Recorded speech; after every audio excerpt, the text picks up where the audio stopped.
Elderly woman wrongly imprisoned for 37 years, but what she saw upon returning to her home. Dorothy Henderson was 72 years old when she finally stepped again on the red dirt of Tennessee, free from the bars that had held her for more than 3 decades.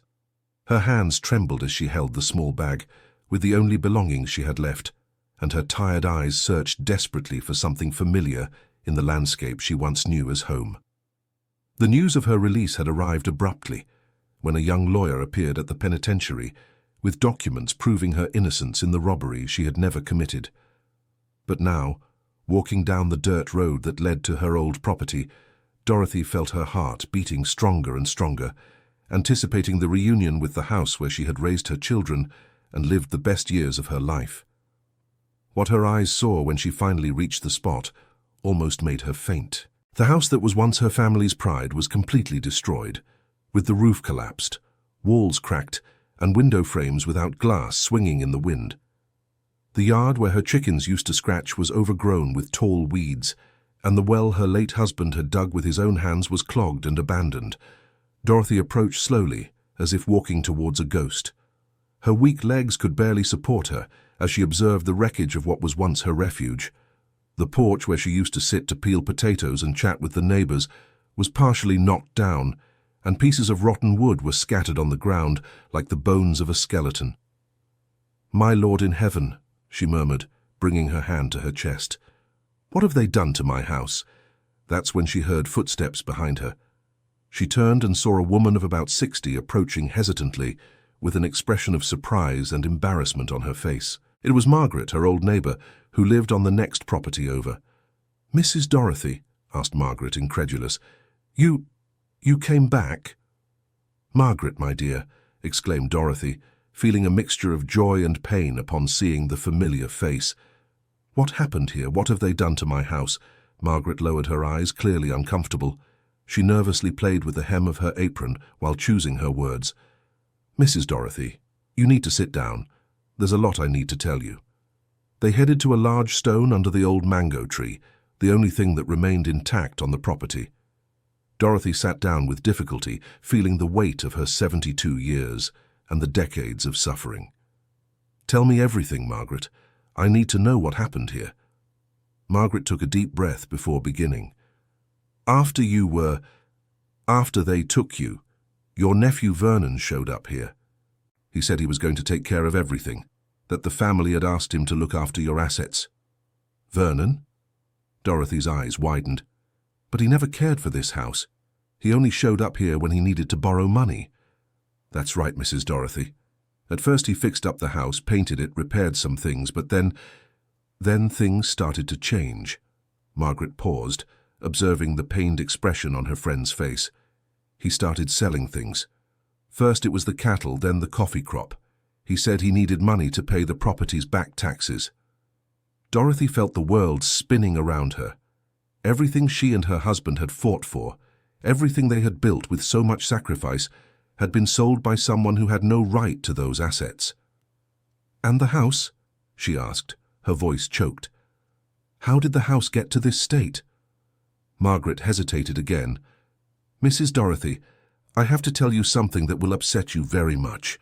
In the last 5 years, men started showing up here.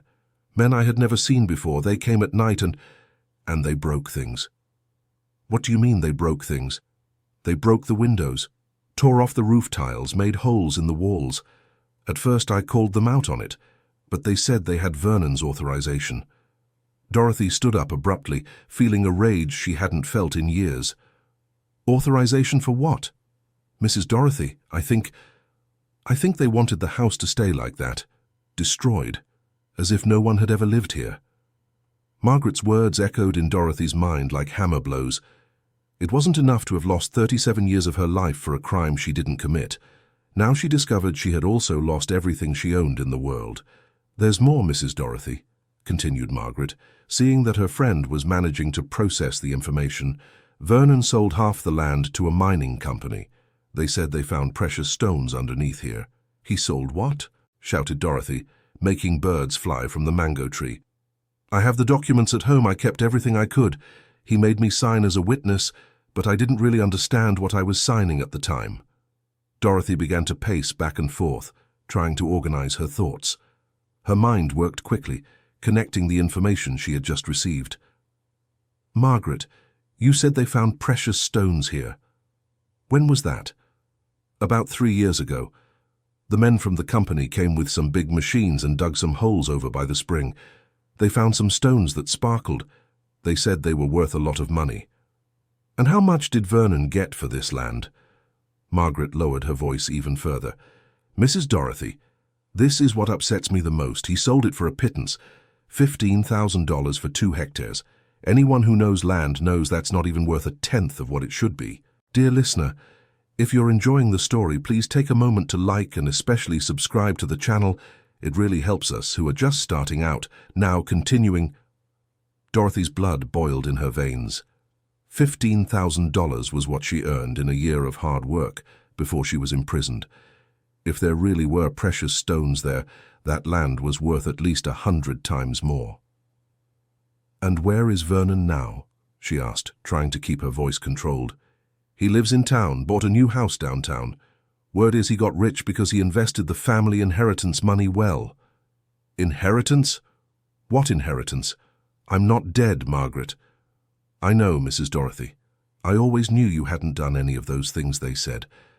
But Vernon spread the word that you had disappeared, that nobody knew where you were." Dorothy sat back down on the rock, feeling the weight of the revelation.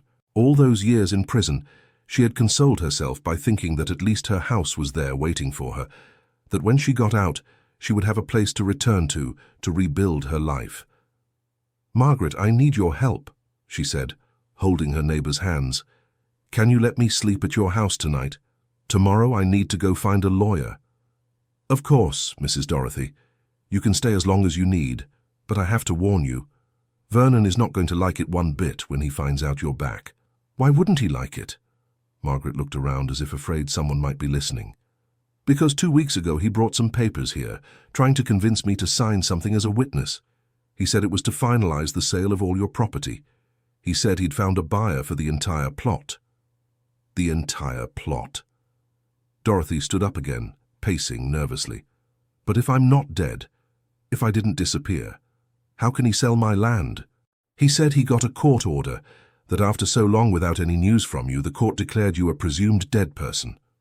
Margaret's words struck Dorothy like lightning bolts. Presumed dead. While she rotted in a prison cell, paying for a crime she didn't commit, someone was profiting from her supposed death, selling everything she owned. "Margaret, you didn't sign anything, did you?" "No. Something told me it was wrong. And besides, I always held on to hope that you would come back one day."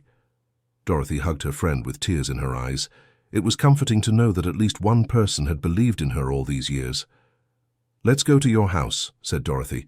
"I need to see these documents and think about what to do." As they walked down the small dirt road leading to Margaret's house, Dorothy observed the landscape she once knew so well. The mountains in the distance remained the same, but everything else had changed. Where there once were lush crops, now there was only abandoned pasture and overgrown weeds. "Margaret, tell me something. After they took me away, did my children ever come back here?" Margaret stopped walking and turned to face her friend. "Mrs. Dorothy, your children. They came a few times at first, especially William, your youngest. But Vernon would talk to them, he'd say things, and then they stopped coming." "What things did he say?" "I don't know exactly, but once I heard him saying that you had confessed to the crime, that you were ashamed of what you did and didn't want to see the family anymore." Dorothy stopped in the middle of the road, her legs feeling weak. Vernon hadn't just stolen her possessions, he had stolen her family too, driving her own children away from her with lies. "My children believed that?" "Mrs. Dorothy," Margaret held her friend's arm. "I think they didn't have a choice. Vernon would show them some papers, said he had talked to lawyers, that you yourself had asked not to receive visitors." "But that's a lie. I never spoke to Vernon in prison. He never visited me, not once." "I know it's a lie, but your children didn't. They were still young, they were confused, didn't know who to believe. They arrived at Margaret's house, a simple but well-kept building. The neighbor led Dorothy inside and prepared some chamomile tea while she fetched an old shoebox where she kept the documents. "Look here, Mrs. Dorothy," she said. dumping the contents of the box onto the kitchen table. I saved everything I could. Contracts, receipts, even some photos that Vernon threw away. Dorothy picked up a yellowed photo showing her family gathered on the porch of the house that was now destroyed. It was from her husband Harold's 60th birthday. Everyone was smiling. Her, Harold, their 3 children, some small grandchildren, a happy, united family. "I miss them so much," she murmured, running her finger over her husband's face in the photo. Harold had died 2 years before she was arrested, and she had always consoled herself by thinking that at least he didn't have to see the humiliation she went through. "Mrs. Dorothy, look at this paper here," said Margaret, showing a document. "It's the cattle sale contract. Look at the date." Dorothy looked at the paper, and her eyes widened. "But this is dated only 1 month after I was arrested. How did he manage to sell it so fast?" "And look at the signature," Margaret pointed. Dorothy examined the signature and felt her blood run cold. It read, "Dorothy Henderson," in handwriting that wasn't hers. "Margaret, this signature is not mine." "I thought so. I also thought it was strange that you would have signed anything while in prison." Dorothy picked up other documents from the pile and began checking the signatures. All fake, all made by someone who had tried to imitate her handwriting, but not very successfully. "He forged my signature on everything," she said, feeling a mix of anger and disbelief. "Vernon falsified documents to steal everything I had. And look at this one," Margaret showed another paper. "It's a power of attorney he presented at the notary's office, saying you had given him authorization to manage your assets while you were absent. But I never gave him any power of attorney." "I know, Mrs. Dorothy. That's why I kept everything. I always thought one day this would be important." Dorothy stood up and began pacing Joanna's small kitchen, mentally organizing everything she had discovered. Vernon had set up an elaborate scheme to take possession of her assets, forging documents, lying to the family, and intentionally destroying her house to make it look abandoned. "Margaret, do you remember a robbery that happened at Mr. Eugene's store there in town about 38 years ago? I remember that's what they said you did, right? But I never believed it. You were always the most honest person I knew. Do you remember who discovered the robbery? Who called the police?" Margaret thought for a moment. "Now that you mention it, it was Vernon. He worked as a night watchman around those parts back then. He was the one who said he saw you leaving the store with a bag in the early hours." Dorothy stopped pacing abruptly. An important piece of the puzzle had just clicked into place. "Margaret, what if Vernon not only lied about seeing me there, but what if he was the one who robbed the store? You think he set all this up? Think about it. Who else benefited from my imprisonment? Who ended up with all my assets? Who drove my family away from me?" Margaret nodded slowly, grasping the logic behind Dorothy's suspicions. "That makes sense. And what a coincidence. Right after you were arrested, he stopped working as a watchman and started showing up with money to invest in your land." "Exactly. He used the robbery money to pretend he was taking good care of the property while planning how to take everything for himself." The 2 women fell silent for a few moments, absorbing the magnitude of the discovery. Dorothy had been the victim of a betrayal that went far beyond what she had imagined. "Mrs. Dorothy," Margaret finally said, "what do you plan to do now?" "I'm going to find a lawyer. I'm going to prove Vernon forged documents and stole my assets. And if it's true that he set up the robbery that framed me, I'll make him pay for all those years he stole from me. It will be difficult after so long. It may be difficult, Margaret, but I won't give up. I lost 37 years of my life. I lost the chance to see my grandchildren grow up. I lost my home. I won't let Vernon get away unpunished." That night, Dorothy slept very little. Lying in the single bed Margaret had prepared for her, she stared at the ceiling and planned her next steps. Through the window, she could see in the distance the wreckage of her old house, illuminated by the full moon. Early in the morning, Margaret accompanied her to town to seek legal help. The bus that took them was old and noisy, very different from the transportation Dorothy remembered from her time. Everything had changed so much during her years in prison. In town, they looked for the law office someone had recommended to Margaret. It was a small building, with a simple sign on the door. Attorney Sarah Mitchell, Law Office. Inside, they were greeted by a woman of about 45 with her hair in a bun and reading glasses hanging on a chain. "How can I help you?" asked Attorney Mitchell, pointing to 2 chairs in front of her desk. Dorothy told her entire story: the wrongful imprisonment, the 37 years in the penitentiary, the discovery of her innocence, and now the theft of her assets by Vernon. The lawyer listened attentively, taking notes on a pad. "Mrs. Dorothy, your case is complex, but I believe we have a good chance of recovering your assets. Document forgery is a serious crime, and the statute of limitations doesn't apply while the effects of the crime persist, as with the land that is still being traded. And about the possibility that Vernon might have been the real perpetrator of the robbery I was convicted for. That would be harder to prove after so much time, but if we can get evidence that he had access to the store, that he had financial motives, and that he directly benefited from your imprisonment, we can try." Attorney Mitchell explained that the first step would be to request the annulment of all sales contracts signed by Vernon in Dorothy's name, since he didn't have legitimate power of attorney for that. "We'll also investigate how he obtained the declaration of presumed death. If there are irregularities in the process, that could constitute procedural fraud." Leaving the attorney's office, Dorothy felt hopeful for the first time since she had gotten out of prison. She finally had someone to help her fight for justice. "Where are we going now, Mrs. Dorothy?" asked Margaret. "I want to go to Vernon's house.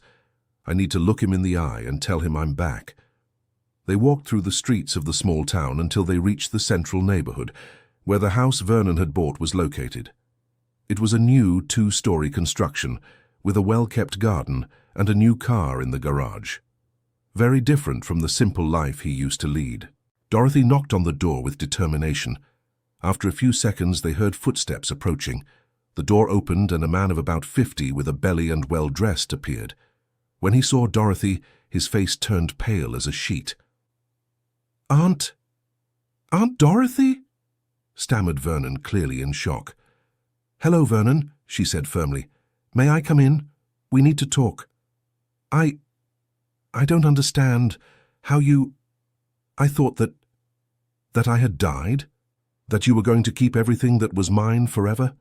Vernon looked nervously at Margaret, then back at Dorothy. "No, Aunt. I was just taking care of your things, like the family asked, when we heard that you had disappeared." "I didn't disappear, Vernon. I was in prison for a crime I didn't commit, and now I've discovered that you sold all my assets with forged documents." "Forged? Aunt, you're confused. I have all the papers. Everything was done properly within the law." Dorothy took a step forward, forcing Vernon to step back. "Show me the papers, then. I want to see the power of attorney that authorized you to sell my house, my land, my cattle." They're at the notary's office.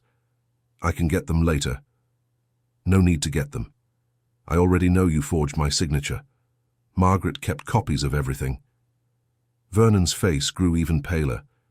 He began to sweat, and his hands trembled visibly. "Aunt, you don't understand.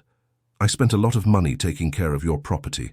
When the family said you weren't coming back, that they had lost hope." "What family, Vernon? My children never asked you to sell anything. You lied to them, told them I didn't want to see them. I was just trying to protect them. You were involved with bad people, had done things—" Dorothy couldn't control herself and shouted, "I didn't do anything, and you know that very well because the one who robbed Mr. Eugene's store was you." Vernon's eyes widened, and he looked around, checking if anyone else had heard. "Aunt, you're delirious. I was the watchman. I was the one who discovered the robbery. You were the one who committed the robbery and blamed me. You used the stolen money to invest in my property and then sold everything to get rich." "That's crazy. You have no proof of that." "Not yet," said Dorothy, moving even closer. "But I will. And when I prove what you did, you will return every penny you stole from me, plus 37 years of interest." Vernon tried to close the door, but Dorothy held it. "And there's one more thing, Vernon. I heard you sold my land with the precious stone for $15,000. When I recover this land, you'll have to explain to me where the other thousands that these stones are worth are." "You're crazy. Get off my porch or I'll call the police." "Go ahead," said Dorothy calmly. That way I can also tell them about the forged documents and your involvement in the theft that condemned me." Vernon slammed the door in their faces, but they could hear him shouting inside the house, clearly desperate. "I think we got the reaction we wanted," said Margaret as they walked away. "He's scared, and a scared man makes mistakes. Let's keep an eye out to see what mistake he makes now." Back at Margaret's house, Dorothy sat on the porch and watched the activity on the small road. She knew Vernon wouldn't stay idle after the conversation they'd had. He would do something desperate, and when he did, she would be ready. She didn't have to wait long. That very afternoon, they saw Vernon's car speeding toward Dorothy's destroyed property. He was accompanied by two men they didn't know. "What do you think he went there to do?" asked Margaret. "We're going to find out," replied Dorothy, getting up from her chair. "We can take the back trail. That way we can get close without them noticing." The two women walked along the small trail that ran behind the properties, hiding behind trees and bushes so they wouldn't be seen. When they got near the destroyed house, they could hear voices. "Are you sure there's nothing buried here?" asked one of the unknown men. "We've already searched everywhere," Vernon replied nervously. "If she hid something, it must have been somewhere else. You said she kept money at home. Where is it?" "I don't know. It's been over 30 years. If there was anything, someone already found it." Dorothy and Margaret exchanged glances. Vernon was looking for something on the property, apparently money he thought Dorothy had hidden. "Listen here," said the other man in a threatening voice. "You owe us a lot of money. If you can't pay by the end of the month, you're going to have a problem." "I'll get it. The sale of my aunt's land will solve everything. It's just a matter of finalizing the papers. You said your aunt had died. How did she show up out of nowhere?" Vernon sighed heavily. "She was in prison. But now she's out and wants to take everything back. I need to speed up the sale before she manages to void the contracts." "And if she manages to void them?" "Then you'll have to give me some time to find another way to pay." "There's no more time, Vernon. Either you pay what you owe, or you know what happens." The men left, leaving Vernon alone on the property. He walked among the wreckage of the house, clearly distressed, sifting through the rubble as if looking for something specific. Dorothy was about to approach him when Vernon did something unexpected. He took a cell phone from his pocket and made a call. "Hello, Attorney Augustus, it's Vernon. I need to speed up that sale of the rural property. Yes, I know we talked about the end of the month, but a problem has come up. Yeah, my aunt came back. She was in prison, but she got out. I don't know how, but she's trying to void all the contracts." Dorothy focused to hear the conversation better. "Doctor, can't you find a way to finalize the sale before she can do anything?" "What do you mean you need her signature?" "But she died, remember? We have the presumed death certificate." "Oh, but if she's alive, the certificate isn't valid anymore." Vernon fell silent for a few moments, clearly receiving bad news from the other end of the line. "Doctor, what if she had an accident? If she disappeared again? Then would the certificate be valid again?" "I see." "No, I didn't say anything. Forget what I said." "Okay, I'll think of another solution." Dorothy felt a chill down her spine. Vernon was clearly considering doing something against her to finalize the property sale. "Margaret," she whispered, "we need to get out of here, now." They went back along the trail, careful not to make a sound.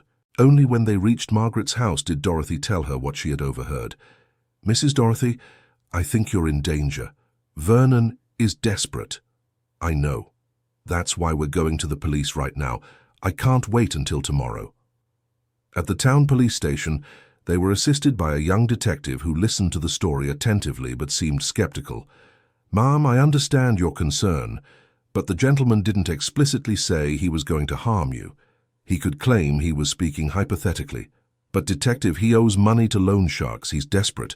And he just found out I can nullify all the fraudulent sales he made. Isn't that reason enough to investigate? I'll file a police report and we'll keep an eye out. But I can't arrest anyone over something that might have been misunderstood." Leaving the station, Dorothy was frustrated. "It seems I'll have to handle this myself," she said to Margaret. "Mrs. Dorothy, don't do anything foolish. Let Attorney Mitchell handle this through legal channels. What if Vernon tries something against me before the courts resolve it? No, Margaret, I lost 37 years of my life because of him. I'm not going into hiding now." That night, Dorothy could barely sleep. She kept thinking about everything she had discovered and how she could gather the necessary evidence to prove Vernon's guilt in both the theft and the document forgery. Early in the morning, she had an idea. "Margaret, do you remember the name of that lawyer who defended me in the theft trial?" "Yes, I do. It was attorney Thomas Cooper, but he died about 10 years ago." "What about his family? Did he have children?" "He had a daughter. I think she's a lawyer too." "Why?" "Because if attorney Cooper kept the files from my case, there might be something there that proves the innocence he couldn't establish at the time." They went in search of the deceased lawyer's daughter and discovered that she, D.A. Elizabeth Cooper, had become a public prosecutor. Her office was in the courthouse of the neighboring county. D.A. Cooper was a woman of about 40, with curly hair and a determined expression. When Dorothy introduced herself, her eyes widened. "You're Dorothy Henderson, the woman my father defended almost 40 years ago?" "That's me. I really need your help." "Mrs. Dorothy, my father spoke of you until the end of his life. He always said there was something wrong with that trial, but he couldn't prove it at the time. D.A. Cooper explained that she had inherited all of her father's files and that she vaguely remembered him commenting on irregularities in Dorothy's case. I'll look for the files. If my father really found something he couldn't use back then, it might be exactly what you need now." 2 days later, D.A. Cooper called Dorothy with news. "Mrs. Dorothy, I found something very interesting in my father's files. Can you come here?" In the prosecutor's office, D.A. Cooper showed a folder full of yellowed documents. "My father conducted a parallel investigation at the time. He discovered that the security guard who reported you, this Vernon, had high gambling debts exactly at the time of the theft." "Gambling debts?" "Yes, and there's more. My father got information that Vernon was seen frequenting an illegal gambling house 2 nights before the theft, betting very high sums for someone on a security guard's salary." Dorothy felt her heart race. "And why didn't your father use this in my defense?"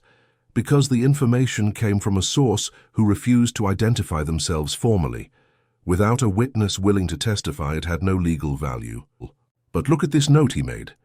Elizabeth showed a sheet with her father's handwriting. "Vernon Oliveira, night watchman. Debts of approximately $5,000 from gambling. Amount stolen from the store, $4,800. Coincidence? Investigate further. Possible true perpetrator of the crime." $5,000 was a lot of money back then, said Dorothy. "It was about 6 months of my salary. And the amount stolen from the store would cover almost all his debt. My father was on the right track." Attorney Mitchell continued shuffling through the papers and found something even more interesting. A photo. "Look at this. My father took a photo of the crime scene 2 days after the robbery. Notice the details. The photo showed the back of the store where the break-in had happened. There were marks on the ground, footprints, and some forgotten objects." "What should I notice?" "This footprint here," Attorney Mitchell pointed to a mark on the ground in the photo. "My father measured it. It was a size 10 shoe. The police report says you wear a size 6. And what size did Vernon wear?" "I'm not sure, but I can find out. And there's more. This cigarette butt that appears in the photo. My father had it analyzed. It was from an expensive imported brand. Did you smoke, Mrs. Dorothy?" "I've never smoked in my life. My husband hated cigarettes." "And Vernon?" Dorothy thought for a moment. "Yes, he smoked.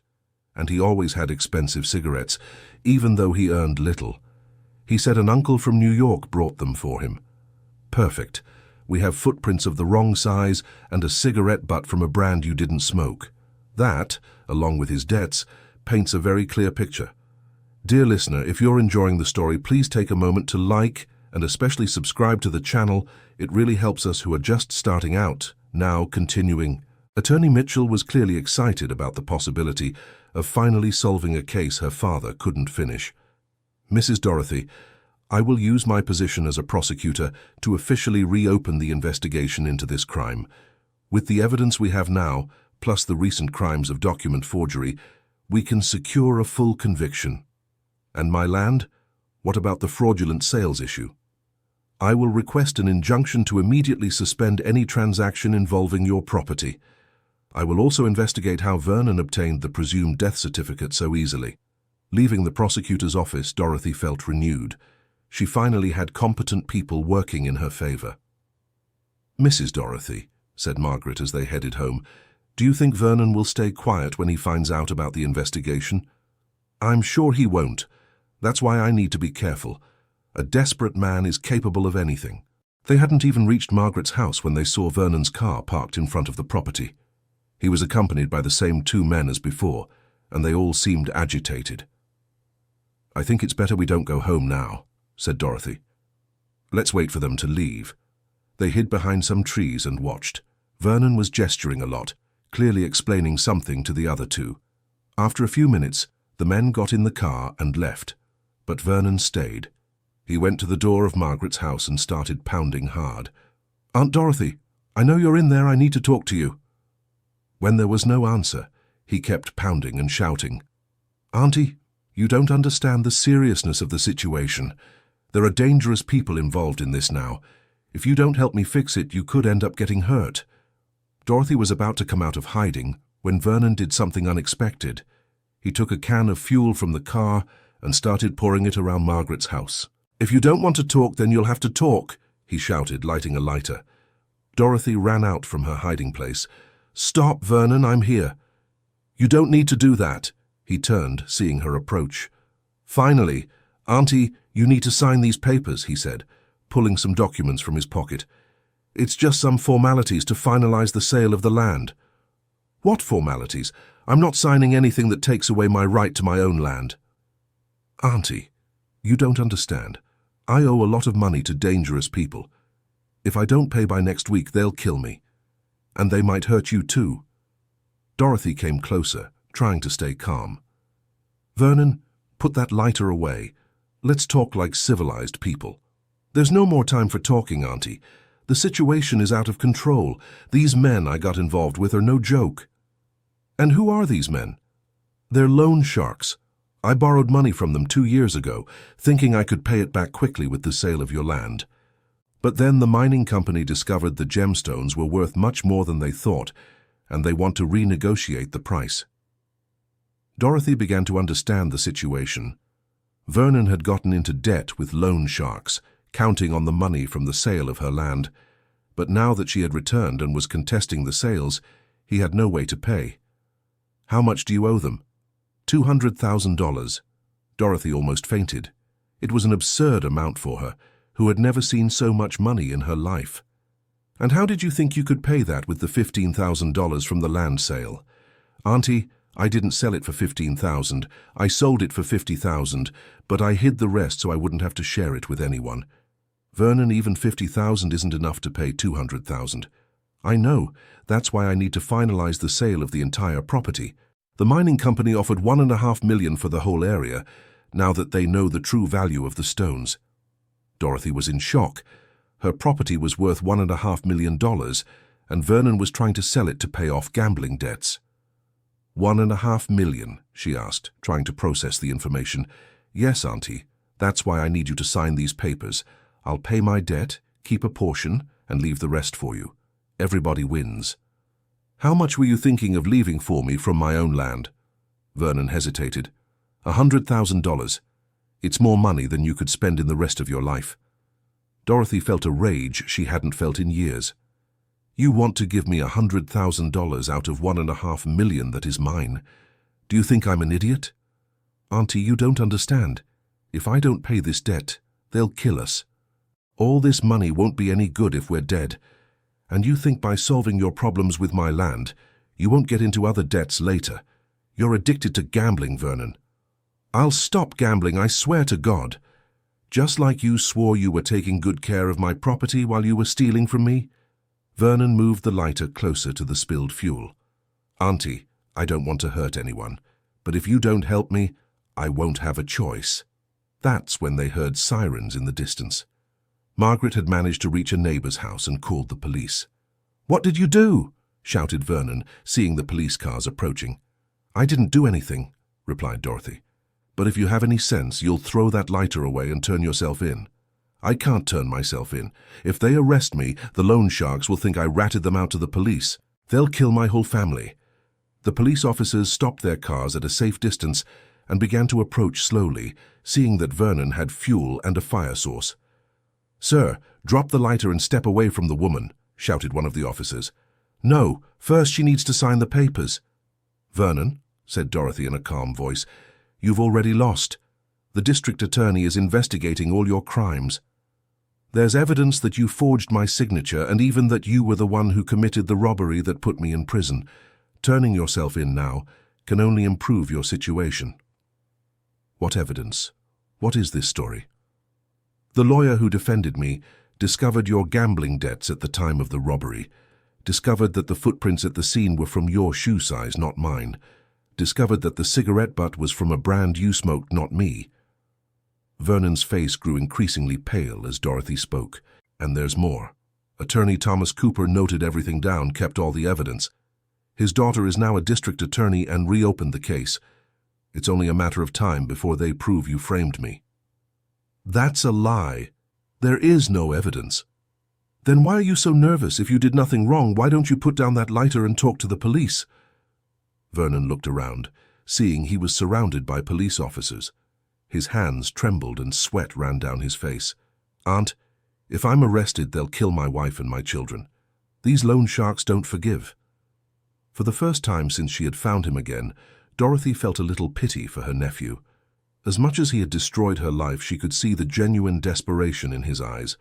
"Vernon, if you turn yourself in and cooperate with the investigation into the loan sharks, the police can protect your family.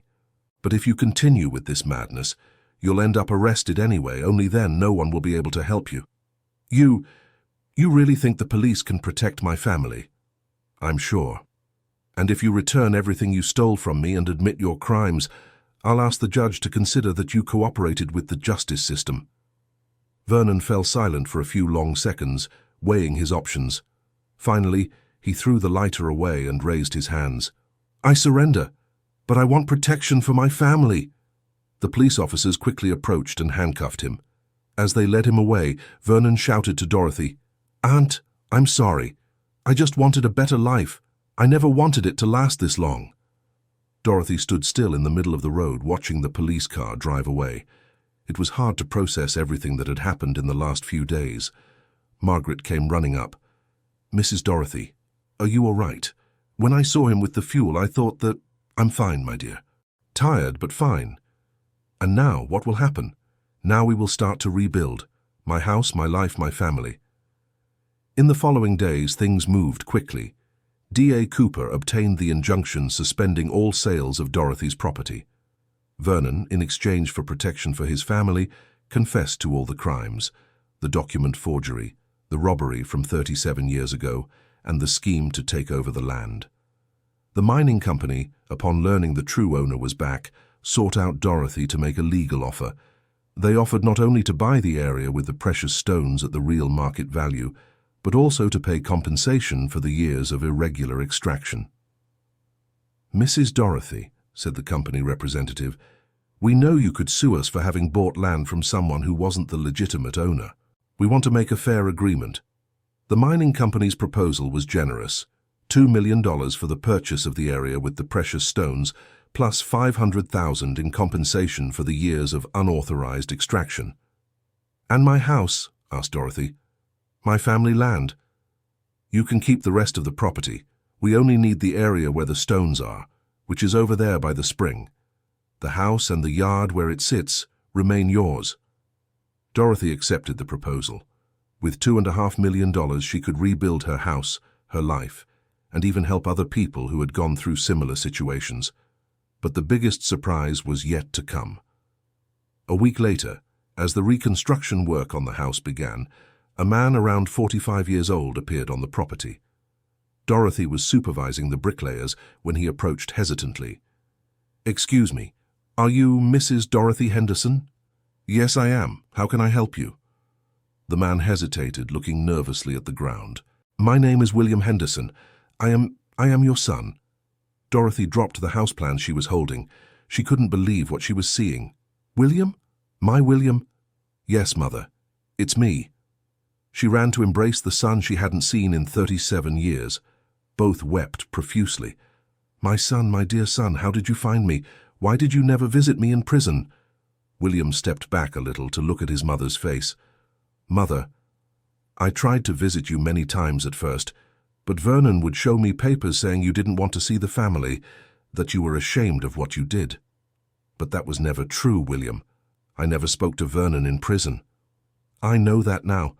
After we learned you were freed and your innocence was proven, I started investigating everything that happened. I discovered Vernon forged documents saying you didn't want visitors." Dorothy hugged her son again. "And your siblings? How are Charles and Linda?" William lowered his gaze sadly. "Mother, Charles. Charles is no longer with us. He took everything that happened very hard, started drinking too much, and he passed away 5 years ago." Dorothy felt as if she had been punched in the stomach. She had lost a son and hadn't even known. "And Linda?" "Linda is alive, but she's living in Canada. She doesn't want to come back to the United States. She says she's afraid of remembering bad things. She doesn't want to see me. I want to believe she does, Mother, but she's still very hurt. She needs time." William explained that he had spent years trying to prove his mother's innocence, but could never gather enough evidence until the prosecutor's investigations brought everything to light. "Mother, I never doubted you. I always knew you weren't capable of stealing from anyone. Why didn't you look for me sooner, William?" "Because I believed Vernon when he said you didn't want to see the family. And later, when I grew up and started to suspect him, so many years had passed. I was afraid to show up at the prison and have you not really want to see me." Dorothy held her son's face in her hands. "William, I spent 37 years dreaming of the day I would see you all again. Every night I prayed that my children would know I loved them, even though I couldn't be close." Mother and son talked all afternoon, trying to recover almost 4 decades of separation. William told her he had married, had children, gotten divorced, worked various jobs. Dorothy absorbed every word, creating in her mind the images of an entire life of the son she had lost. "William, do you have children?" "Yes, Mother. 2 children, Matthew, who's 18, and Emily, who's 15. They would very much like to meet their grandmother." Dorothy felt her heart fill with a happiness she hadn't experienced in decades. She had grandchildren, family she didn't even know existed. "When can I meet them?" "They're in the car down there, afraid to come closer. They really want to meet you, but they didn't know how they would be received. Go get them now. I want to meet my grandchildren." William went down the small hill and returned a few minutes later, accompanied by 2 teenagers. The young man, Matthew, was tall and had William's eyes. The girl, Emily, was delicate and had a timid smile. "Grandma," said Matthew, "I always knew I'd meet you one day. Dad talked about you every day." Emily approached more hesitantly. "Grandma, Dad said you were very brave. I want to be brave like you when I grow up." Dorothy hugged her grandchildren, feeling as if her life was finally falling back into place. "My boys," she said, "now that we are together, we will never be separated again." William began visiting his mother every day, helping rebuild the house and bringing together the family that had been apart for so long. The grandchildren fell in love with country life and started spending weekends at the property. Dear listener, if you are enjoying the story, please take a moment to like and especially subscribe to the channel. It helps us a lot as we are just starting out. Now, continuing. Dorothy used part of the money from the mining company to build not just a new house, but a house large enough to host the family whenever they wanted. She also set aside a special room for Linda, hoping that one day her daughter would decide to return. 6 months later, the house was ready. It was similar to the old one, but more modern and comfortable. Dorothy had insisted on keeping some original elements, like the large porch where she loved to sit and watch the sunset. At the housewarming, all the remaining family was there. William, Matthew, Emily, Margaret, and even some old neighbors who remembered her. During lunch, Dorothy stood up to make a speech. "My dears," she said, "6 months ago I came home and found only ruins. I thought I had lost everything. My home, my land, my family. Today I realize I did lose some important things, especially the time I couldn't spend with you. But I also discovered that some things cannot be destroyed. family love, true friendship, and the hope for better days. William also stood up. "Mother, I want to say something to you. All these years I always knew that one day justice would be served. I didn't know how or when, but I knew the truth would come out. You taught us, even without being present, that good people should never give up fighting for what is right." Emily, the youngest granddaughter, also wanted to speak. "Grandma, I want you to know that even though I never met you before, I always felt proud of you. Daddy told stories about how strong and hard-working you were. Now I see he was right." Dorothy was crying with emotion when Margaret approached with a package. "Mrs. Dorothy, I have a surprise for you." Inside the package was a large photo of Dorothy's family, the same one she had seen in Margaret's box of documents, but now framed and restored. "I thought it would look beautiful here on the new living room wall," said Margaret. Dorothy took the photo and looked at it fondly. There they all were, her as a young woman, her husband Harold, the 3 small children, a happy family that had been destroyed by an injustice but was now being rebuilt in a new way. "Margaret, thank you for everything. Without you, I wouldn't have been able to prove my innocence or recover my property. You don't have to thank me.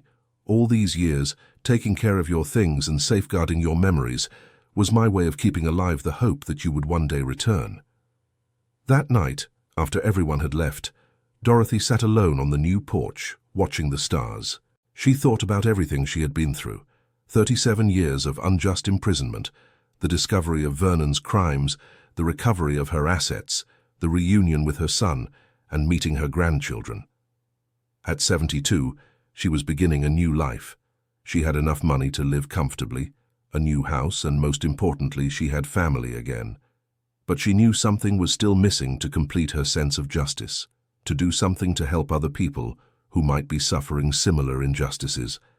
That is how she decided to use part of the money she received to create a small assistance fund for formerly incarcerated women who left the penitentiary with nowhere to go. She didn't want other women to experience the helplessness she felt when she was freed. She sought out attorney Elizabeth to discuss the idea. "Attorney, I want to create something to help women who leave prison and have nowhere to go. I thought of a temporary shelter home." "That's a wonderful idea, Mrs. Dorothy. There's a great need for that. But are you sure you want to get involved with this type of work? It can be very emotionally difficult." "I'm sure. If I manage to survive 37 years of injustice, I can help other women survive too." D.A. Cooper helped her with all the legal aspects to create the shelter home. Dorothy bought a large house in the city and adapted it to host up to 10 women at a time. Each could stay up to 6 months while reintegrating into society. But the project grew beyond what she had planned. William became interested in the idea and offered his professional skills to help. Matthew, the eldest grandson, decided to study social work to work on the project. Even Emily, still a teenager, helped on weekends organizing activities for the young daughters of some of the sheltered women. 1 year after the shelter home opened, Dorothy received an unexpected call. "Mom," said a voice on the other end of the line. "Linda, is that you, my daughter?" "Yes, Mom, it's me. I'm at the Nashville airport. Can I come see you?" Dorothy almost fainted from emotion. "Of course you can. William will pick you up right now." The reunion with Linda was even more emotional than the one with William. Her daughter was 42, with prematurely graying hair and tired eyes, but she was clearly the same girl Dorothy had left behind when she was arrested. "Mom, I'm sorry it took me so long to come see you. I was very afraid." "Afraid of what, my daughter?" "Afraid of finding out that you really had done what they said. Afraid of finding out that my mother really was a criminal." Dorothy hugged her daughter tightly. "And now? Are you still afraid?" "No. Now I know I had the best mother in the world, and that I lost 37 years of your company because of a lying coward." Linda explained that she had built a prosperous life in Canada, but could never be completely happy because she always carried the doubt about her mother. "When William told me about the prosecutor's investigation, about the evidence of your innocence, I could finally forgive myself for doubting you." "You don't have to apologize for anything, Linda. You were just a child when it all happened." Linda decided to stay in the United States for a few months to recover the lost time with her mother. She was enchanted by the shelter home project and offered her international experience to expand the program. Mom, in Canada, there are organizations that do similar work, but in partnership with companies to offer jobs for former inmates. We can do something similar here. That's how the New Chance program was born, which, in addition to temporarily sheltering women leaving prison, also offered vocational courses and partnerships with local companies to secure jobs. The program caught the attention of the local media, and soon Dorothy was giving interviews to newspapers and television, telling her story and promoting the social work she was developing. In one of these interviews, the reporter asked, "Mrs. Dorothy, after all you've been through, do you feel anger at the system that wrongfully convicted you?" "I feel sadness for the years I lost, but I don't feel anger. Anger builds nothing. I prefer to use my experience to build something positive for other people." "And what would you say to someone going through a similar injustice?" "I would say to never give up on the truth. The truth may take time to appear, but it always appears, and when it does, you have to be ready to rebuild your life even better than it was before." Dorothy's story spread across the country through social media and the press. She began receiving letters from people who had gone through similar situations, and some even came to visit her in person. One of these visits was particularly memorable. A woman around 50 years old showed up at the shelter crying heavily. "Mrs. Dorothy, my name is Ruth. I was imprisoned for 15 years for a crime I didn't commit, and I was released last week when they discovered the truth.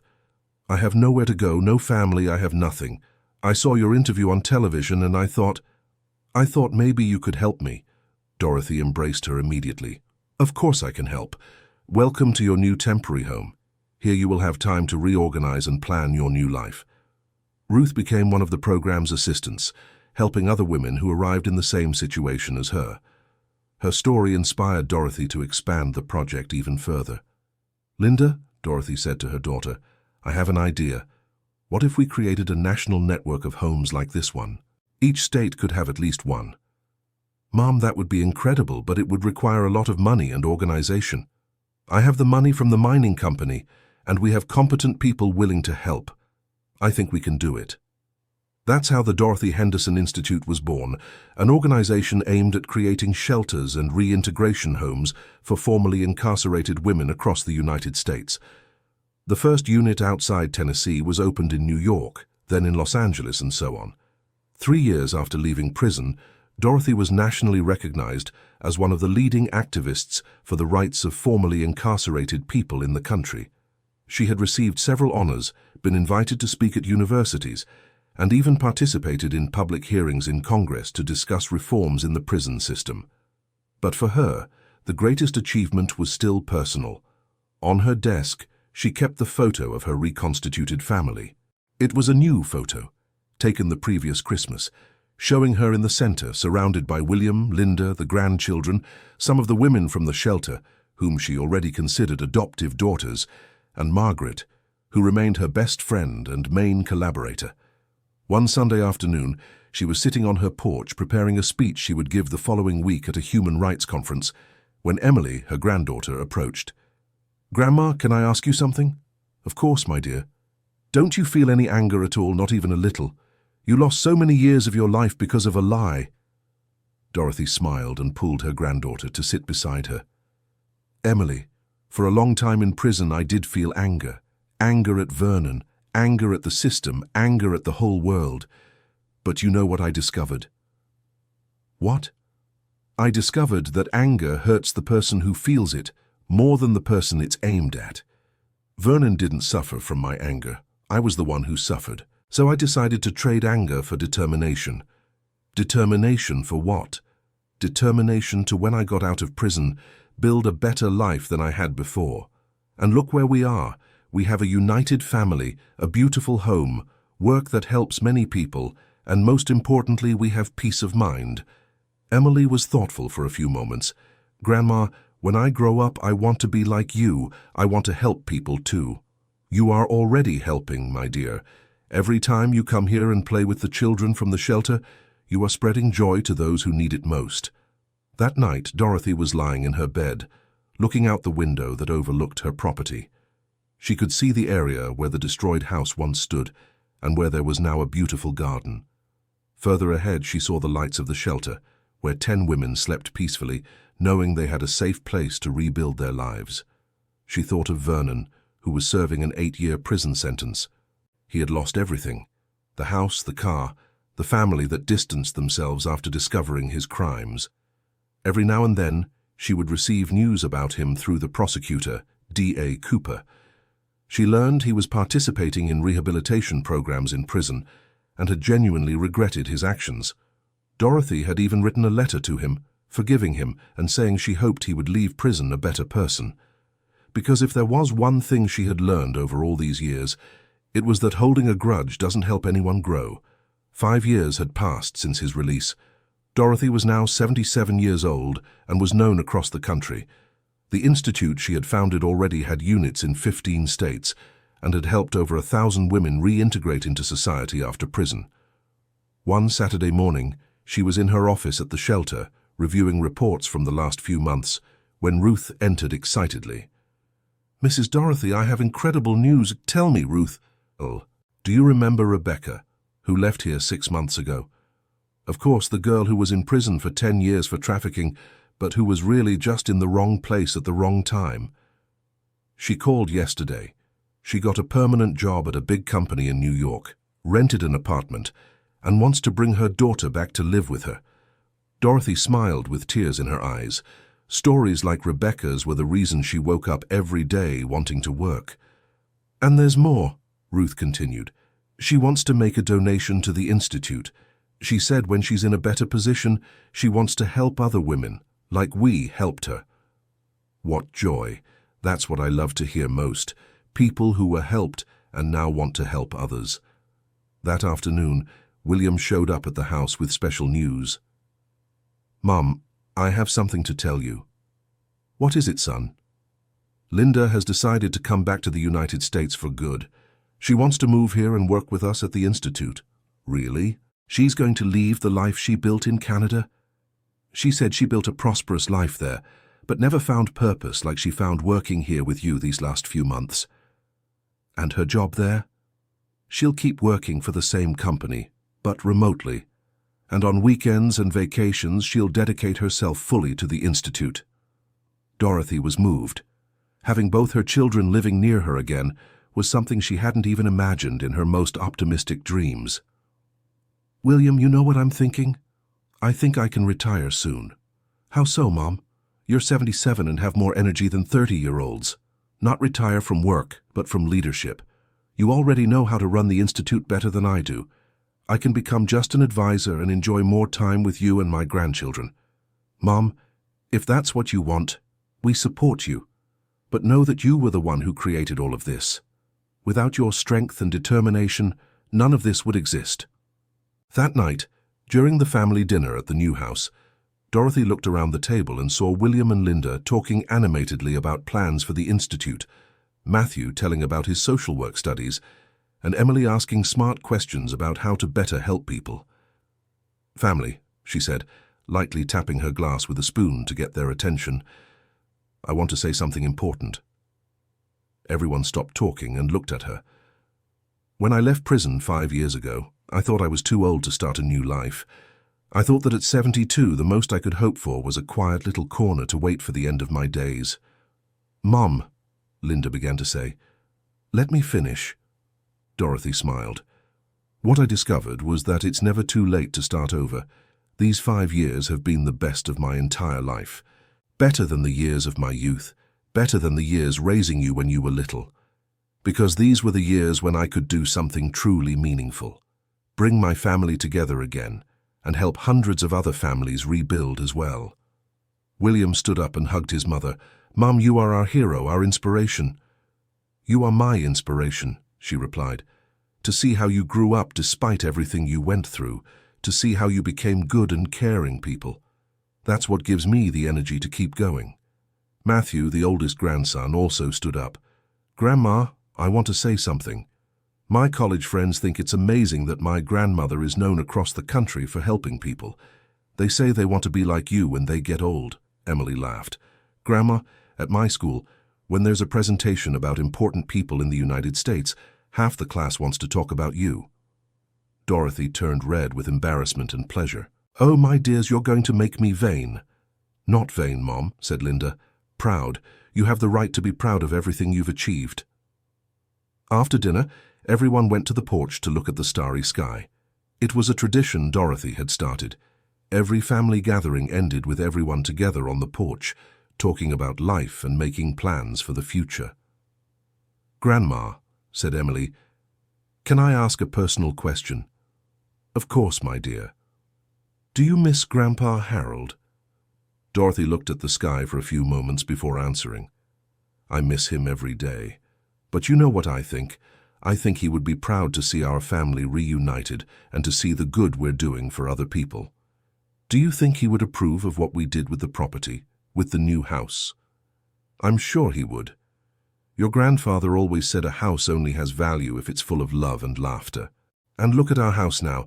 There's always someone visiting, always children playing, always a story to tell." William, who had been quiet for a few minutes, spoke.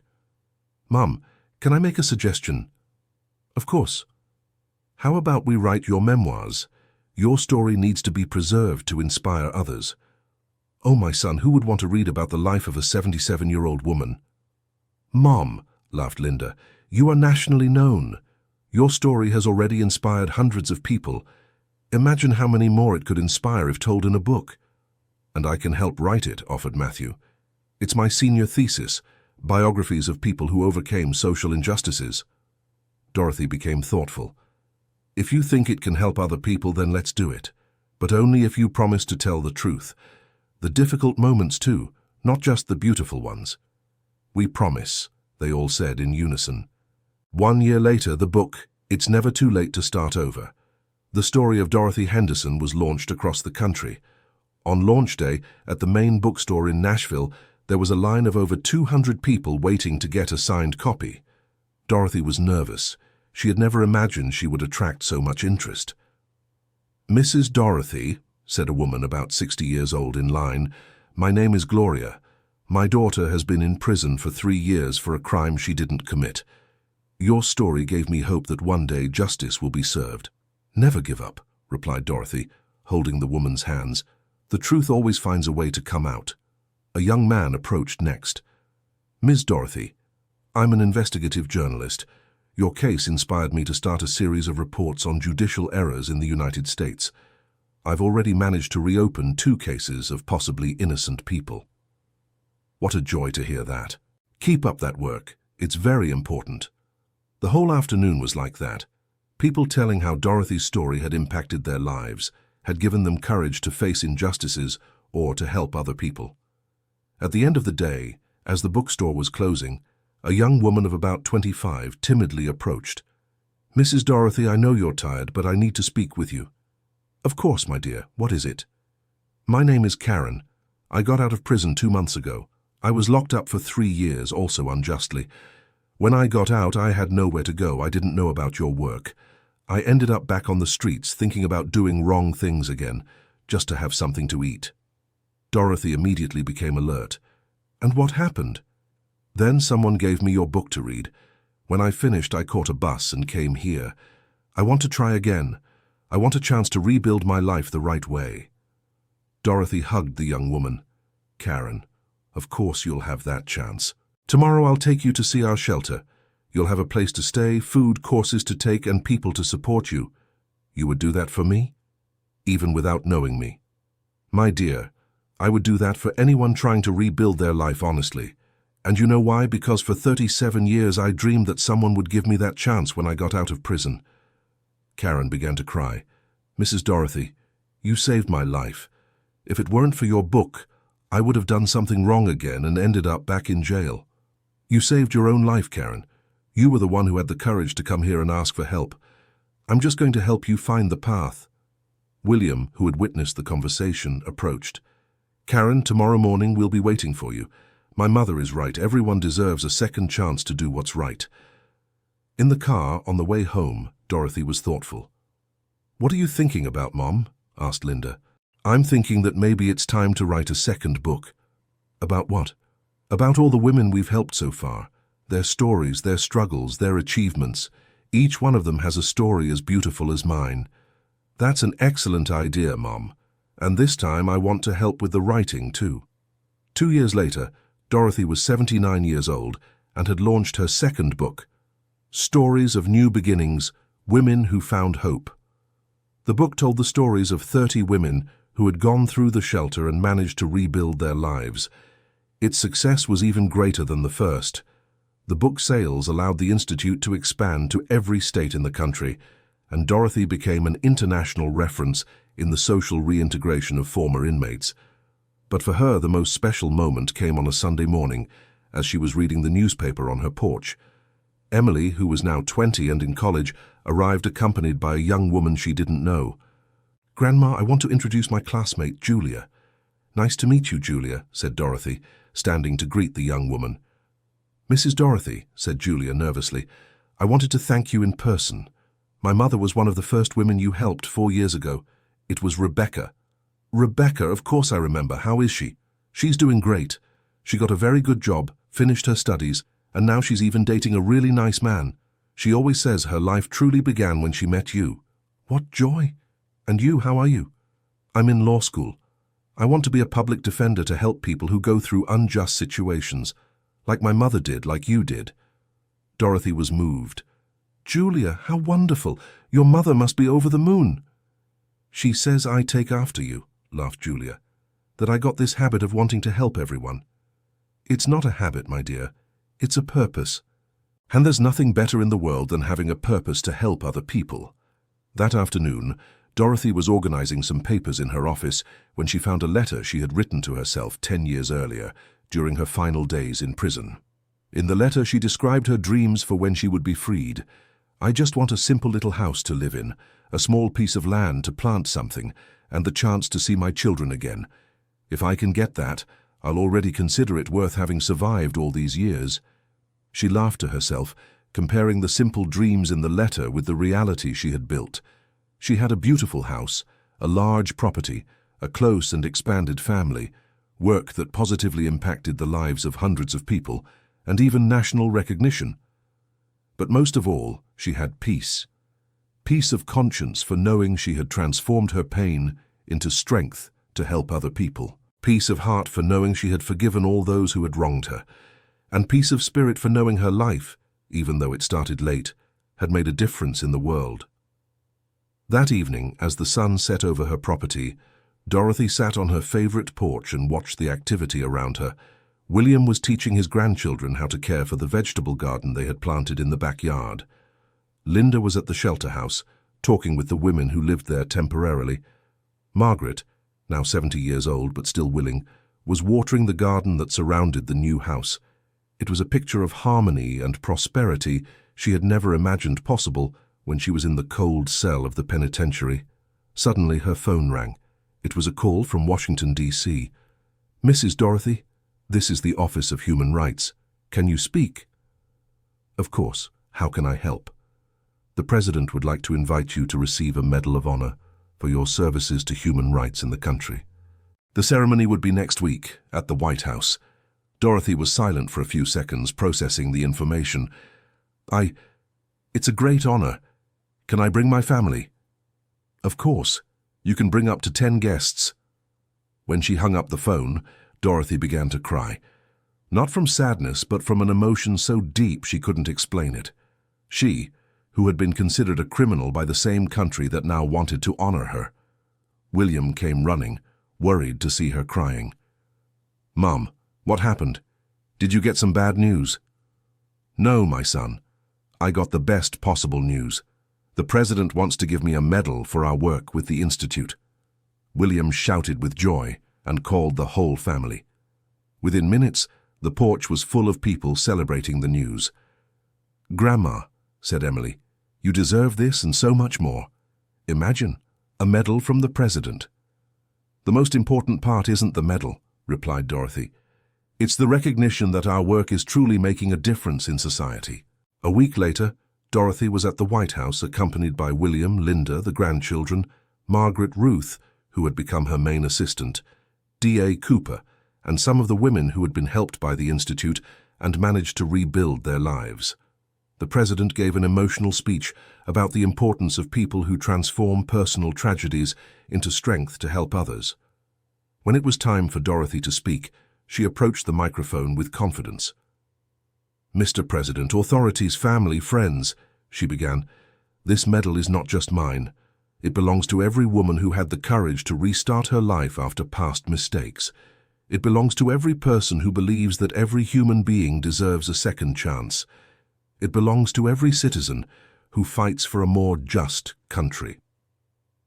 When I left prison at 72 years old, after 37 years of being unjustly incarcerated, many people thought I was too old to start over. I thought so myself for a while, but I learned that it's never too late to do good. It's never too late to turn pain into hope. It's never too late to build a better future. This medal represents not only the recognition of the work we do, but mainly the hope that our country continues to evolve to become more just, more humane, more compassionate. The speech was interrupted several times by applause. When she finished, there were tears in the eyes of many people present. After the ceremony, a journalist approached for an interview. "Mrs. Dorothy, after everything you've been through, what advice would you give to people who are facing injustices or difficulties that seem impossible to overcome?" Dorothy thought for a moment before answering. "I would say 3 things. First, never give up on the truth, even if it takes decades for it to come out. Second, turn your pain into strength to help other people. This heals both the helper and the helped. And third, always remember that it's possible to start over at any age, in any situation. And for people who are prejudiced against former inmates, I would say that before judging someone by their past, look at the present. See if the person is trying to change, if they are doing good. Everyone makes mistakes, but not everyone has the courage to try to make things right. Those who try deserve our help, not our prejudice." Returning home after the trip to Washington, D.C., Dorothy felt fulfilled. At 79 years old, she had received the highest possible recognition for her social work, but she still had plans. She wanted to expand the institute to other countries in the southern United States. She wanted to create a specific program for young people leaving the juvenile justice system, and mainly, she wanted to ensure the work would continue after she was no longer here to coordinate it. "William, Linda," she said during a family dinner, "I need to talk to you about something important." "Of course, Mother." "I'm thinking of formalizing the succession at the Institute. I want to make sure everything continues to run smoothly, even when I can no longer participate actively." "Mother, you still have many years ahead of you," Linda protested. "I do, but I am 79. It's prudent to organize things. I want you to officially take over the leadership of the Institute, and I will continue as an advisor and honorary founder." William and Linda exchanged glances. "If that's what you want, we accept," said William, "but on one condition." "What condition?" "That you stay with us for as long as possible. The Institute is your creation, your passion. We can manage it, but we need your wisdom and experience."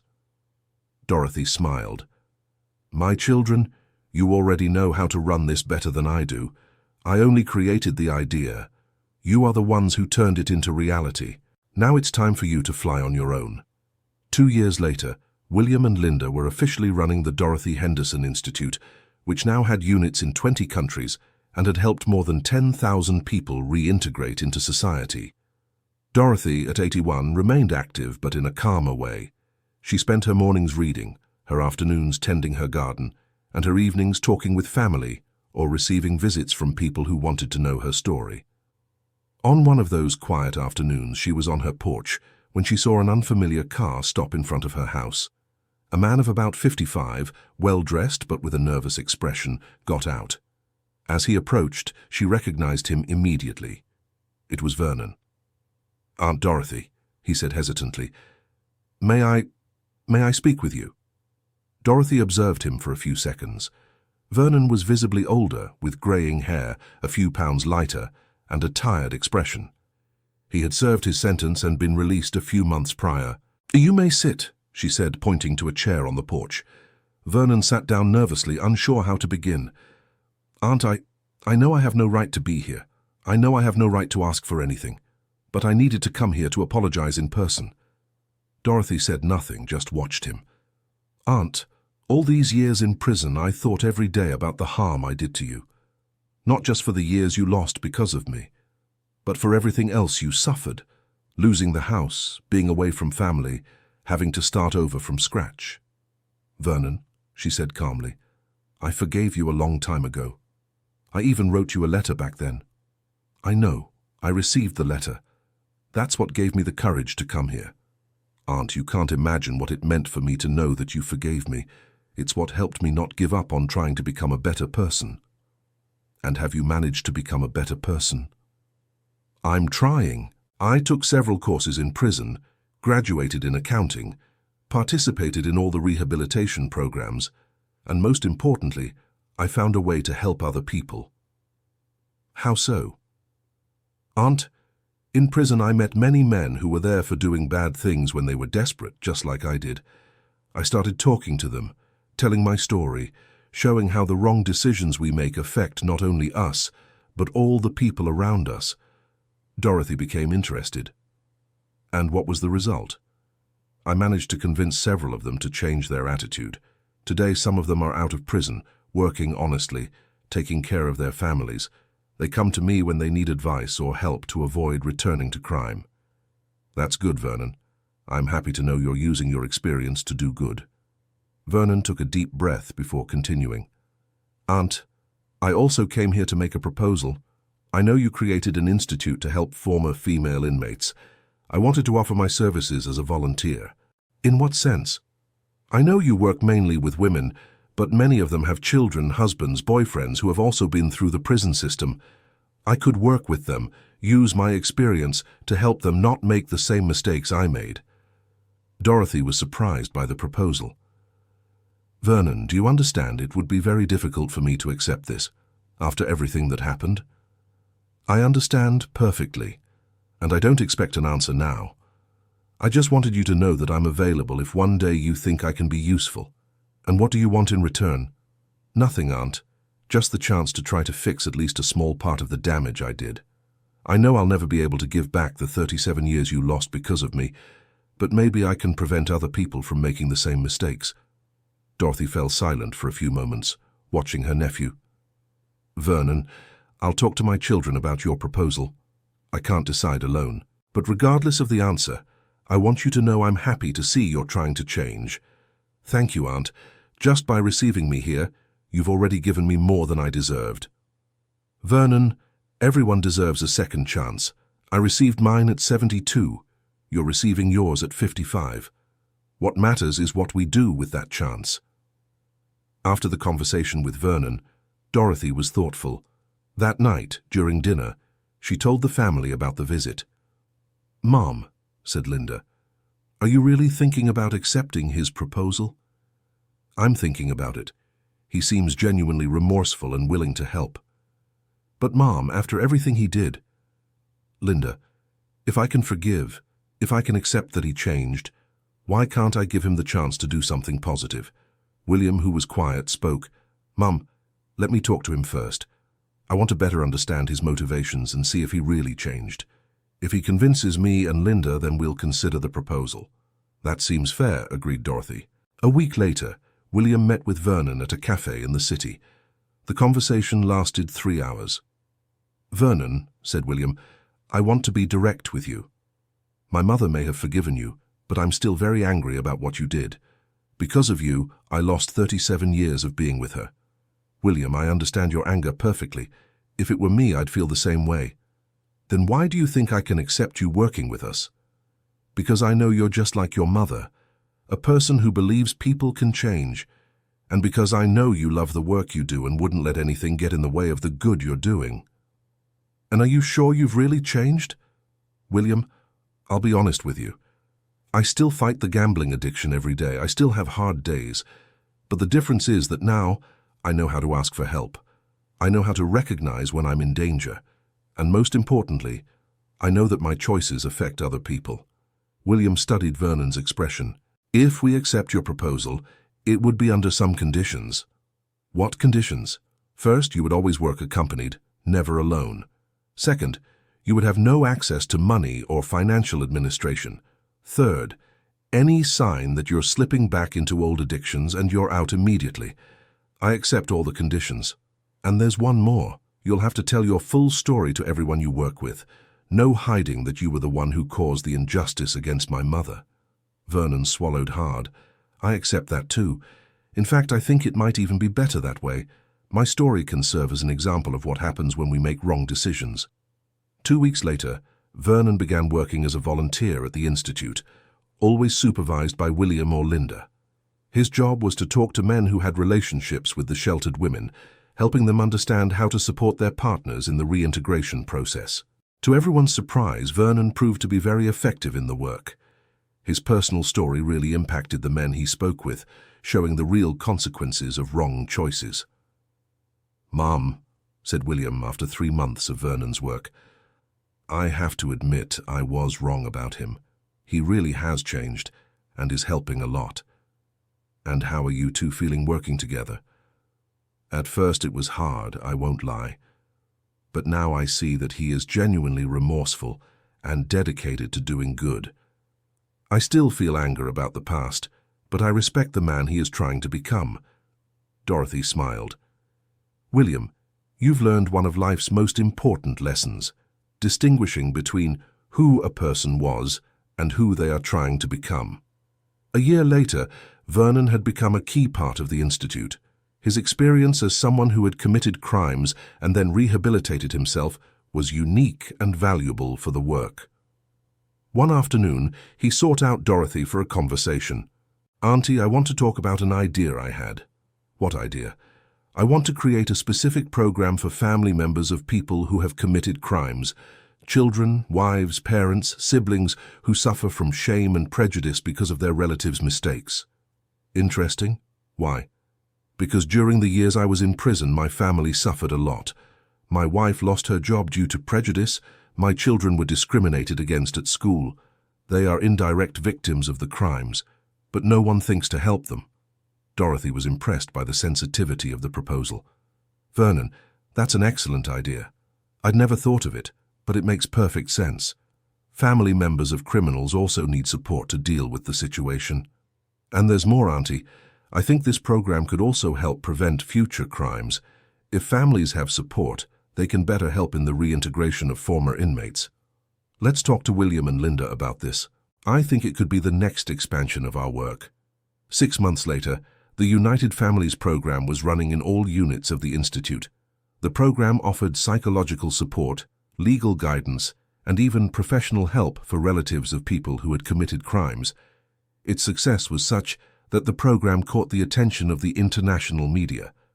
Vernon was invited to give lectures on the subject, always telling his full story, including the crimes he committed against Dorothy. In one of these lectures, a journalist asked, "Mr. Vernon, what is it like to work with the same person you caused so much harm to?" "It is a daily lesson in humility and gratitude," Vernon replied. "Working with Mrs. Dorothy shows me every day the true meaning of forgiveness and a second chance.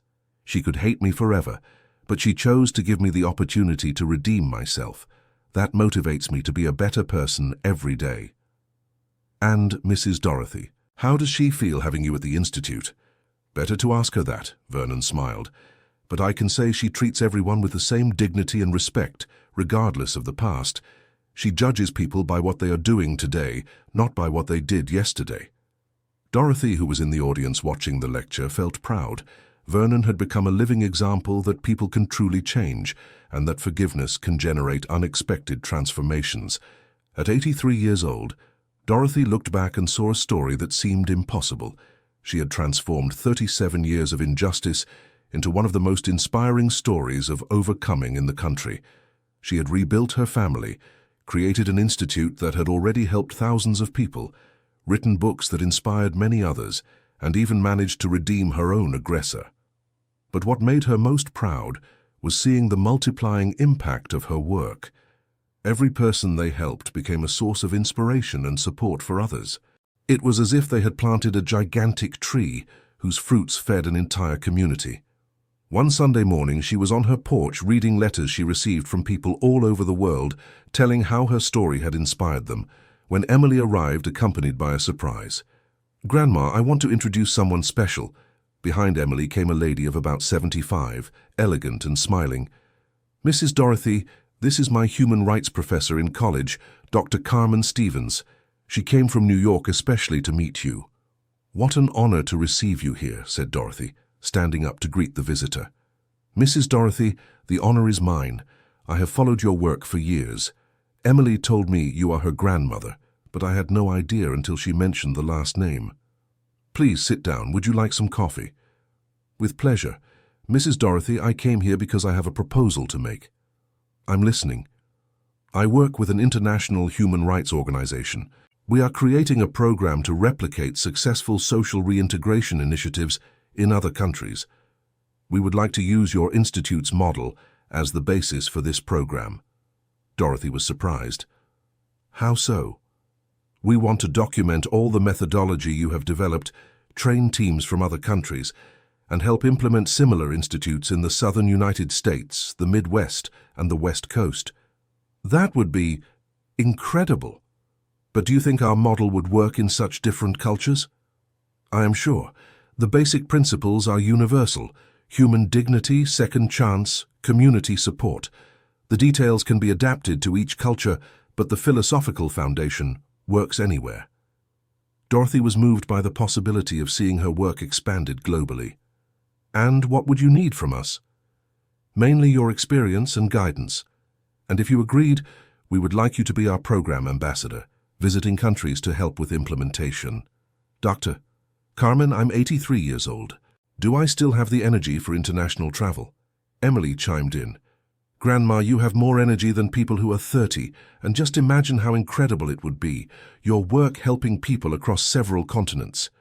I'll talk to my children about this, said Dorothy. If they agree to take on even more responsibilities here in the United States to free me up for travel, I think I'd go for it. 2 weeks later, after several meetings with William and Linda, the decision was made. Dorothy would accept being an ambassador for the international program. Mom, said William, we are proud of you for accepting this challenge.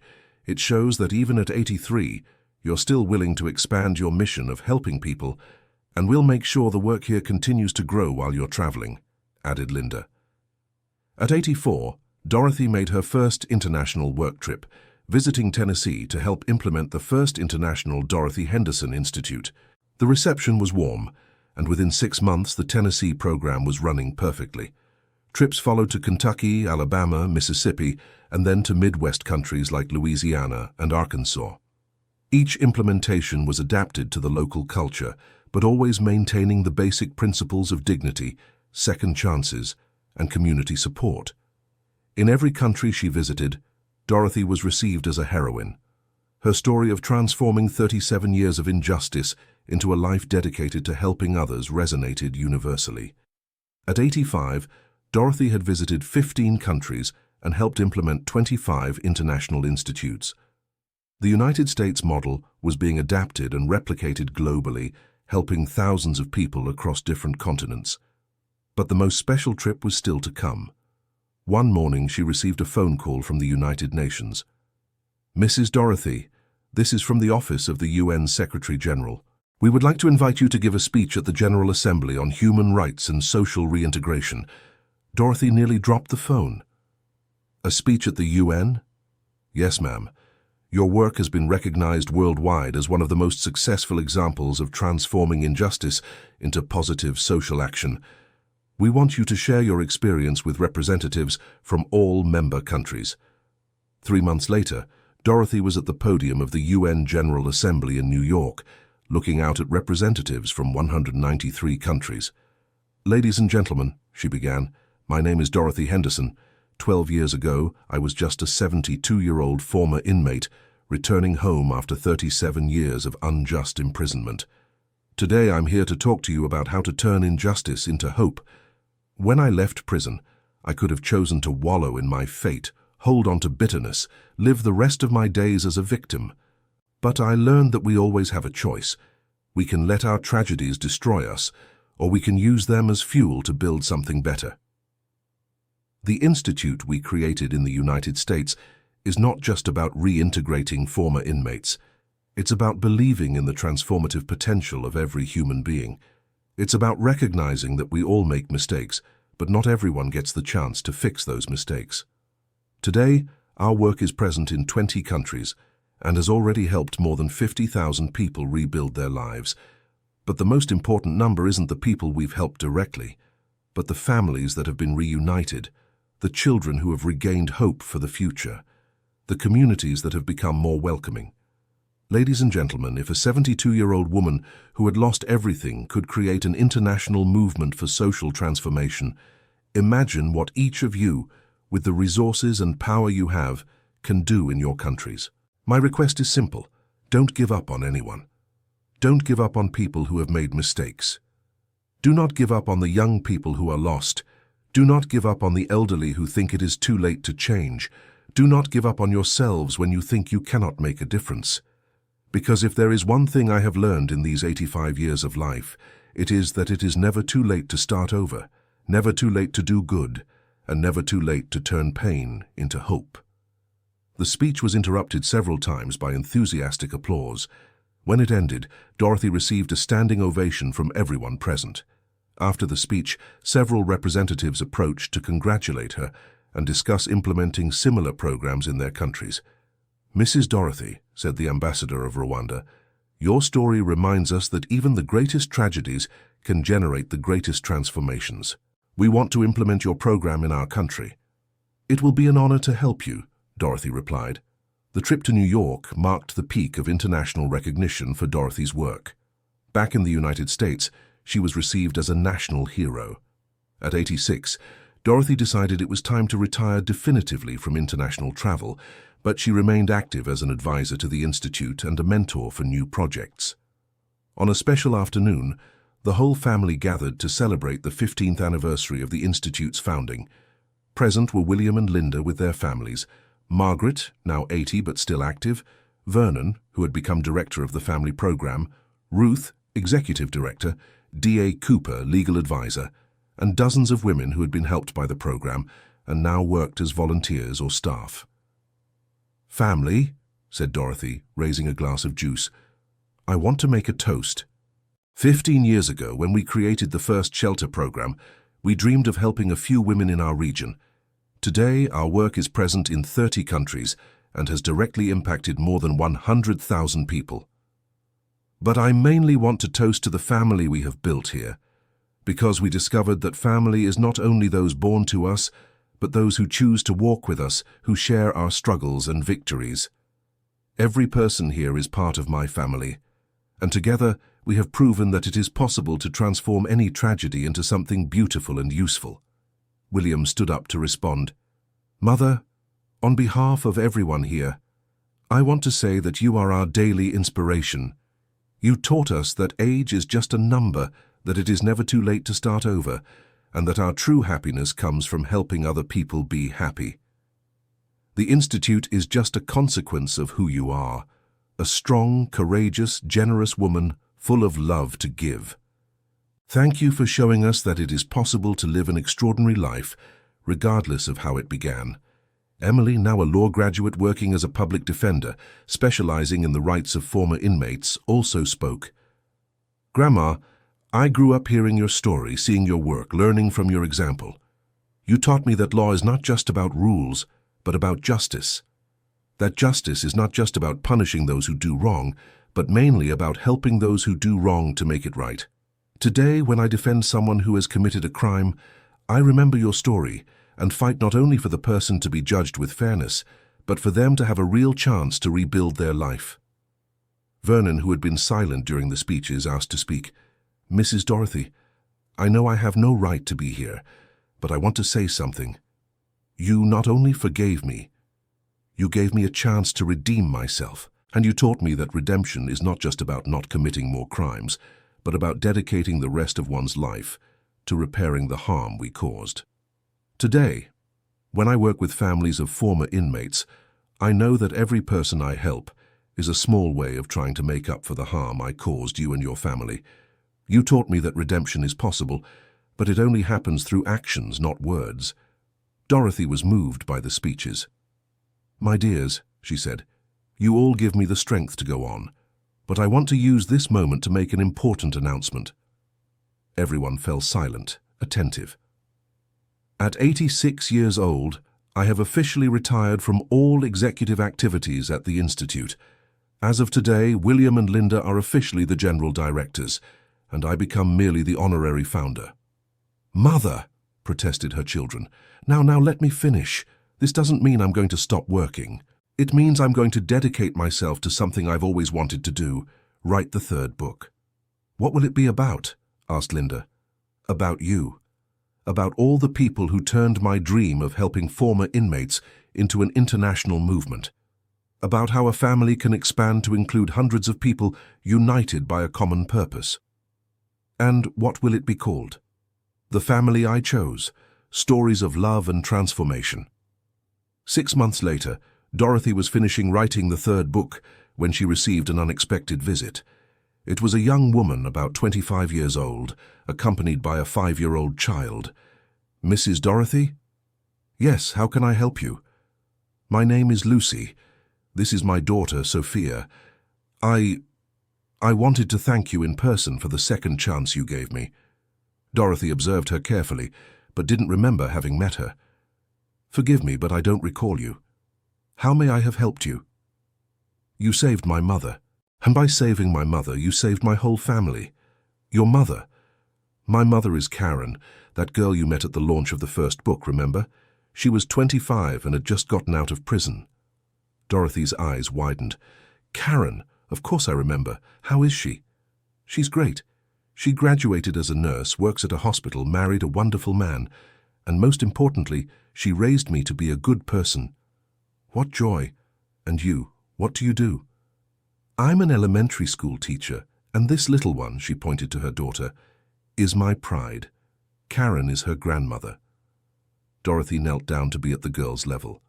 "Hi, Sophia. What a beautiful name you have." "Grandma Karen said you are a very special person, that you help other people be happy. Your Grandma Karen is the special one. She was very brave and managed to turn her life around when it was hard."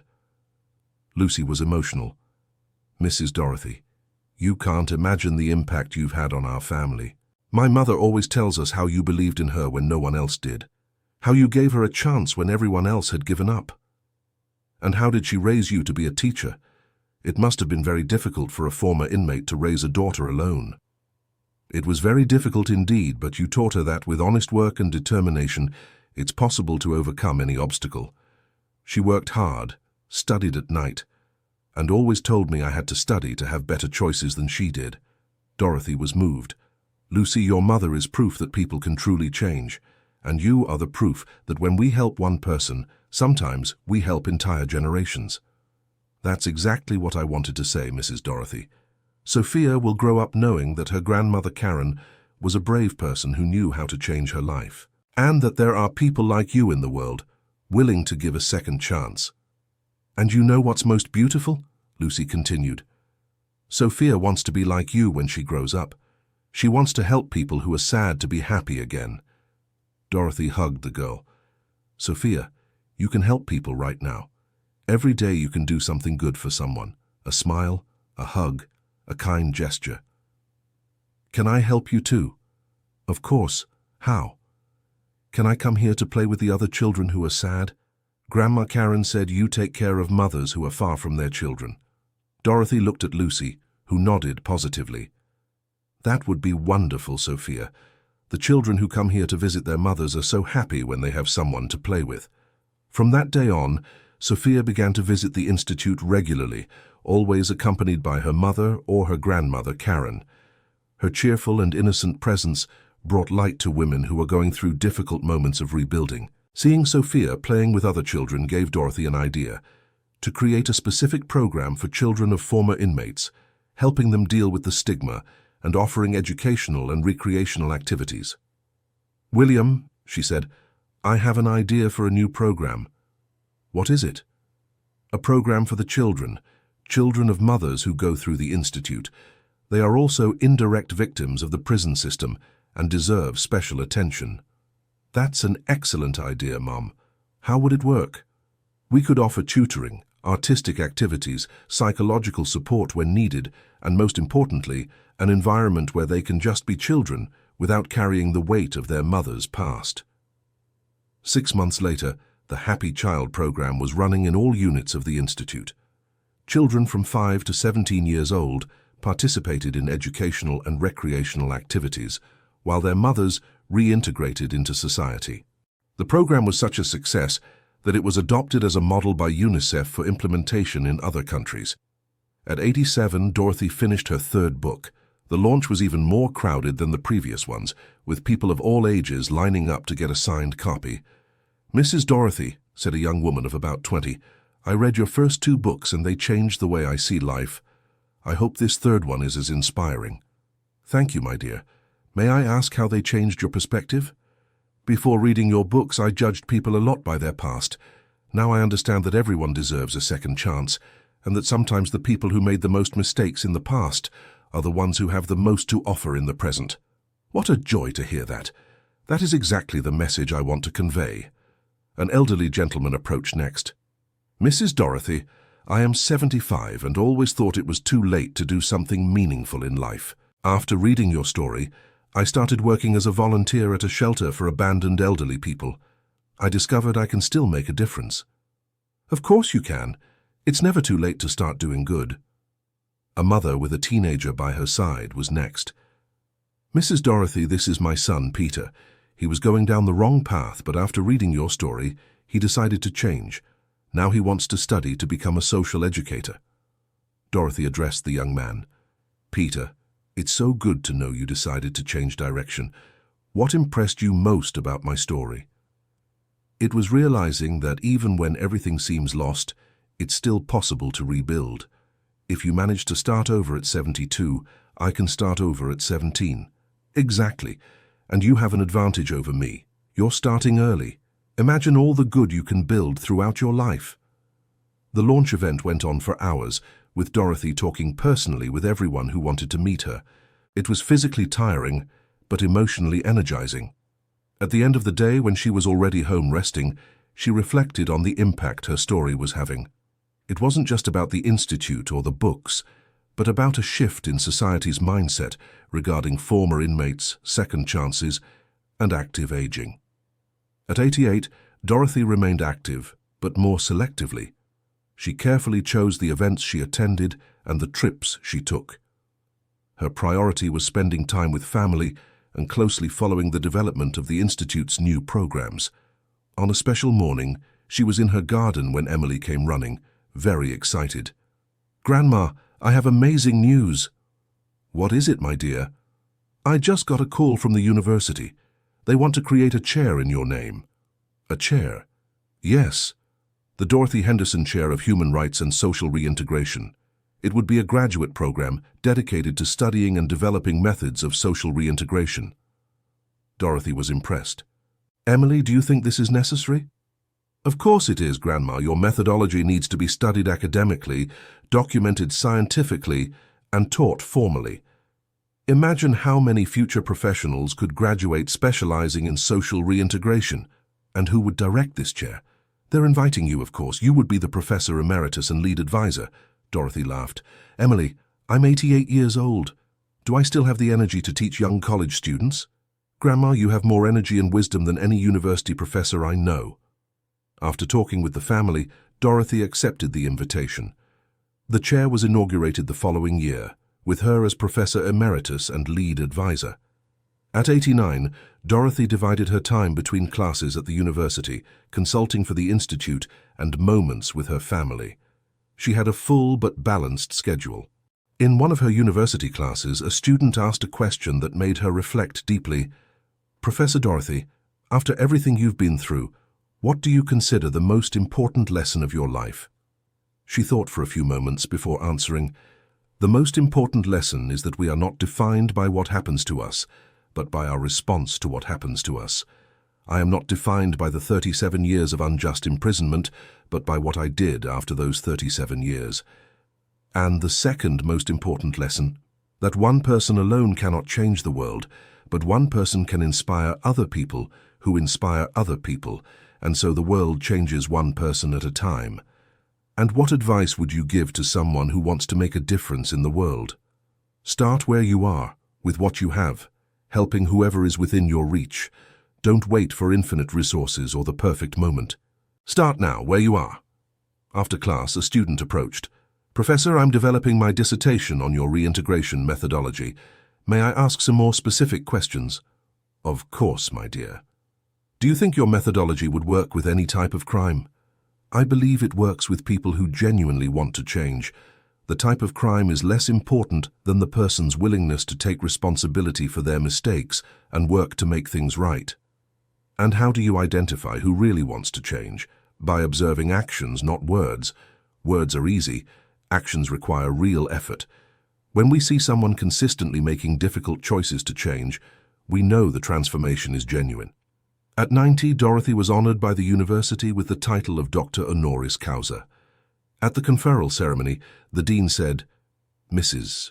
Dorothy Henderson represents the best of the human spirit, the ability to transform adversity into purpose, pain into compassion, injustice into social action.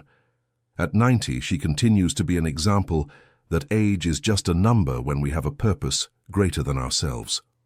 In her acceptance speech, Dorothy said, Ladies and gentlemen, I accept this title not only in my name, but in the name of all the people who had the courage to start over when everything seemed lost, in the name of all the families who stayed together despite adversity, and most importantly, in the name of all the people who dedicate their lives to helping other people.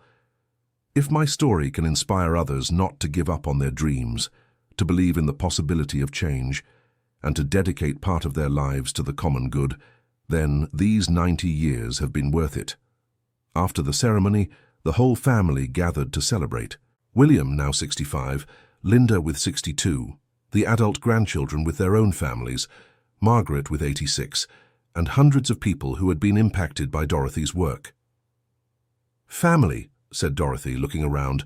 Today I turn 90 years old and mark 18 years of active social work. When I think of the journey we've made together, I am moved not by what I achieved individually, but by what we achieved collectively. The Institute is now present in 40 countries, has directly helped over 200,000 people, influenced public policies in dozens of countries, and most importantly, changed how society views ex-convicts and second chances. But do you know what makes me proudest? It's seeing young people like Emily choosing careers dedicated to social justice. It's seeing people like Vernon transforming their mistakes into tools to help others. It's seeing families like ours expanding to include hundreds of people united by love and common purpose.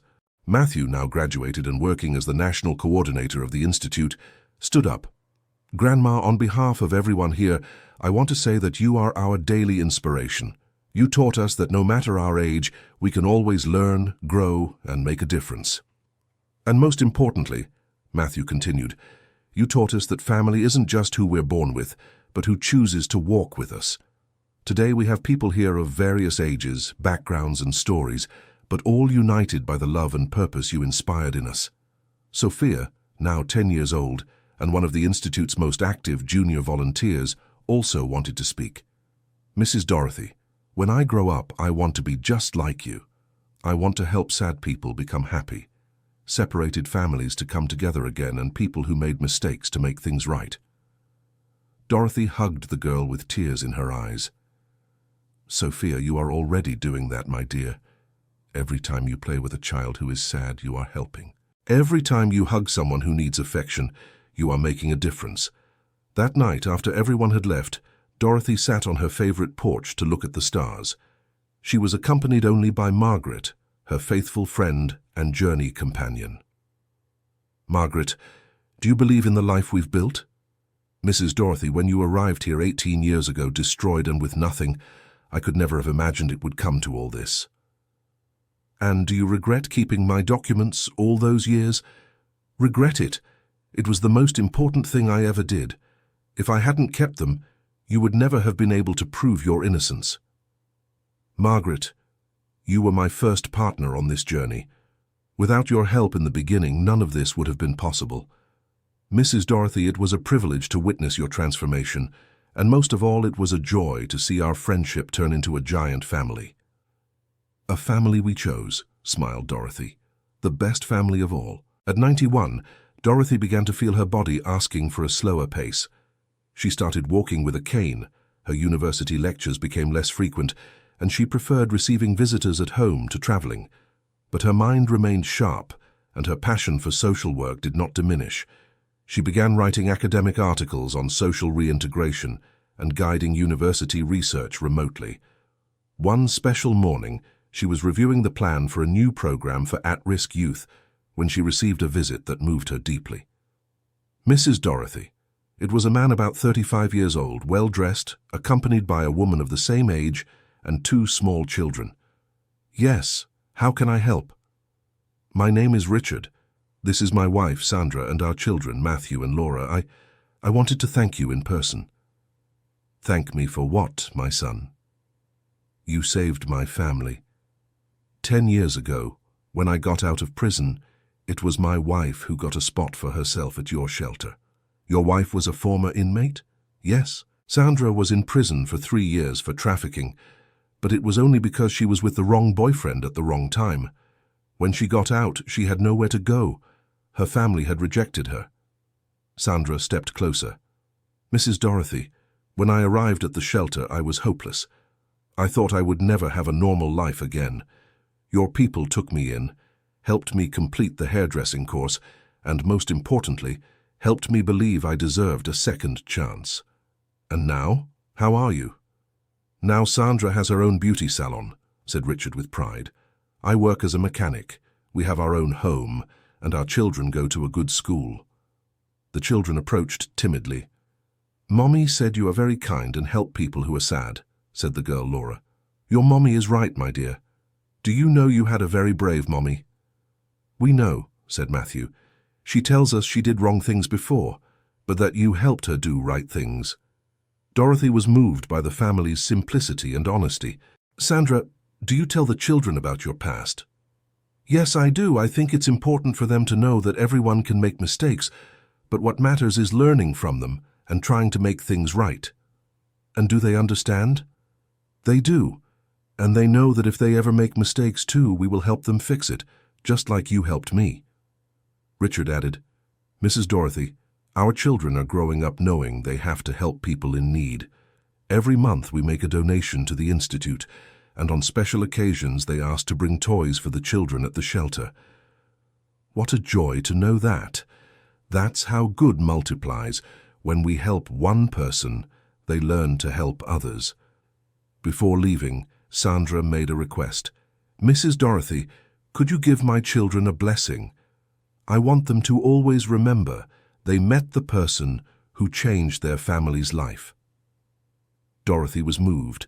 She placed her hands on the children's heads and said, "Matthew and Laura, may you grow up always remembering that all people deserve love and a second chance. May you never judge anyone by their past, but always believe in each person's potential for change. And may you dedicate part of your lives to helping those in need." After the family left, Dorothy felt renewed. This is what drove her at 91. Knowing her work not only changed lives immediately, but created generations of people committed to compassion and social justice. That afternoon, she called William. "My son, I have an idea for one last project." "Last project, Mother?" "I want to create an educational program for schools, teach children from an early age about empathy, second chances, and respect for human dignity." "Mother, at 91 you're still creating new projects?" "William, as long as there is one child who can learn to be more compassionate, or one young person who can avoid making the same mistakes others have made, I will keep thinking of ways to help." The educational project was developed in partnership with the university and first implemented in schools in the region. Its success was so great that it was soon expanded to the entire state and then to other states. At 92, Dorothy watched with pride as her ideas were being taught in hundreds of schools, shaping children and young people with values of compassion and social justice. One December morning, she was on her porch enjoying the sun when Emily arrived for a visit. "Grandma, can I ask you a personal question?" "Of course, my dear. You know you can ask me anything." "Have you ever thought about how you want to be remembered when you're no longer here?" Dorothy smiled. "Emily, yes, I have thought about that. And do you know how I want to be remembered? How? I don't want to be remembered as the woman who was unjustly imprisoned for 37 years. I want to be remembered as the woman who turned 37 years of injustice into an entire life dedicated to helping other people. And what else? I want to be remembered as someone who proved it's never too late to start over, that every person deserves a second chance, and that a family can be much bigger than just those born to us. Grandma, you've already achieved all that. When people talk about you, they talk about courage overcoming love for others. Emily, the most important thing isn't how people remember me, but how they live their own lives after hearing my story. If someone helps even one more person because they were inspired by my journey, then my life was worth it. Emily hugged her grandmother. Grandma, I want to say something. When I was a child, I thought having a famous grandmother was special because of the fame. Now I understand that having a grandmother like you is special because she taught me to be a better person. How so, my dear? You taught me that our purpose in life is to leave the world a little better than we found it, that we should measure our happiness not by what we have, but by the good we do. And that age is just a number when we have purpose. That night, Dorothy was lying in her bed, looking out the window at her property. She could see the lights of the shelter house where 10 more women slept peacefully, knowing they had a safe place to rebuild their lives. She thought about the entire journey, 37 years of injustice that turned into 20 years of social work, impacting hundreds of thousands of lives. A destroyed family that rebuilt and expanded to include people from all over the world. A 72-year-old woman with nothing who became an international reference in human rights. But mostly, she thought of the peace she felt. At 92, she held no grudges, had no regrets, no bitterness. She had only gratitude, gratitude for the opportunity to have turned her pain into an instrument of healing for others, gratitude for the family she rebuilt and expanded, gratitude for the extra 20 years she was given to make a difference in the world. The next morning, Dorothy woke with a special feeling. It was as if she knew she was beginning a new phase of her journey. She called all her children and grandchildren, asking them to come for lunch. During lunch, she was more talkative and affectionate than usual. Family, she said, I want you to know these have been the happiest years of my life. Not the years of my youth, not the years raising you when you were small, but these last 20 years, when I could turn my experience into something useful for the world. Mum, why are you talking like this? Asked William, concerned. It's nothing serious, my son. It's just that at 92, you learn to cherish every moment with those you love. Linda held her mother's hand. Mum, we still have many years ahead. You're in good health, you have projects to develop. I do indeed, my daughter. And you all will continue developing these projects. The Institute is bigger than any one person now. It has a life of its own. After lunch, Dorothy asked to be alone on the porch for a few moments.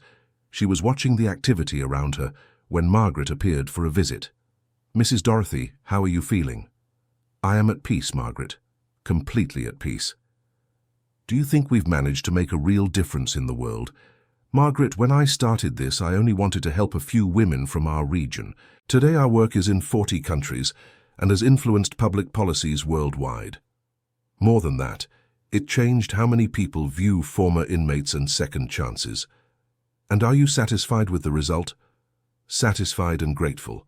Grateful to have lived to see all this. Grateful to have had people like you by my side.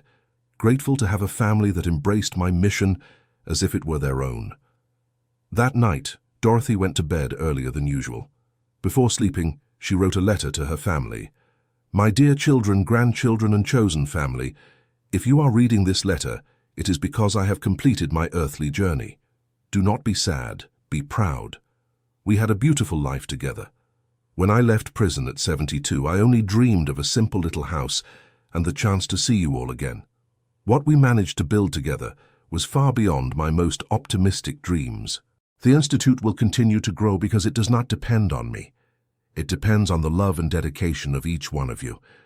Continue helping people who need a second chance. Continue proving that every life has value.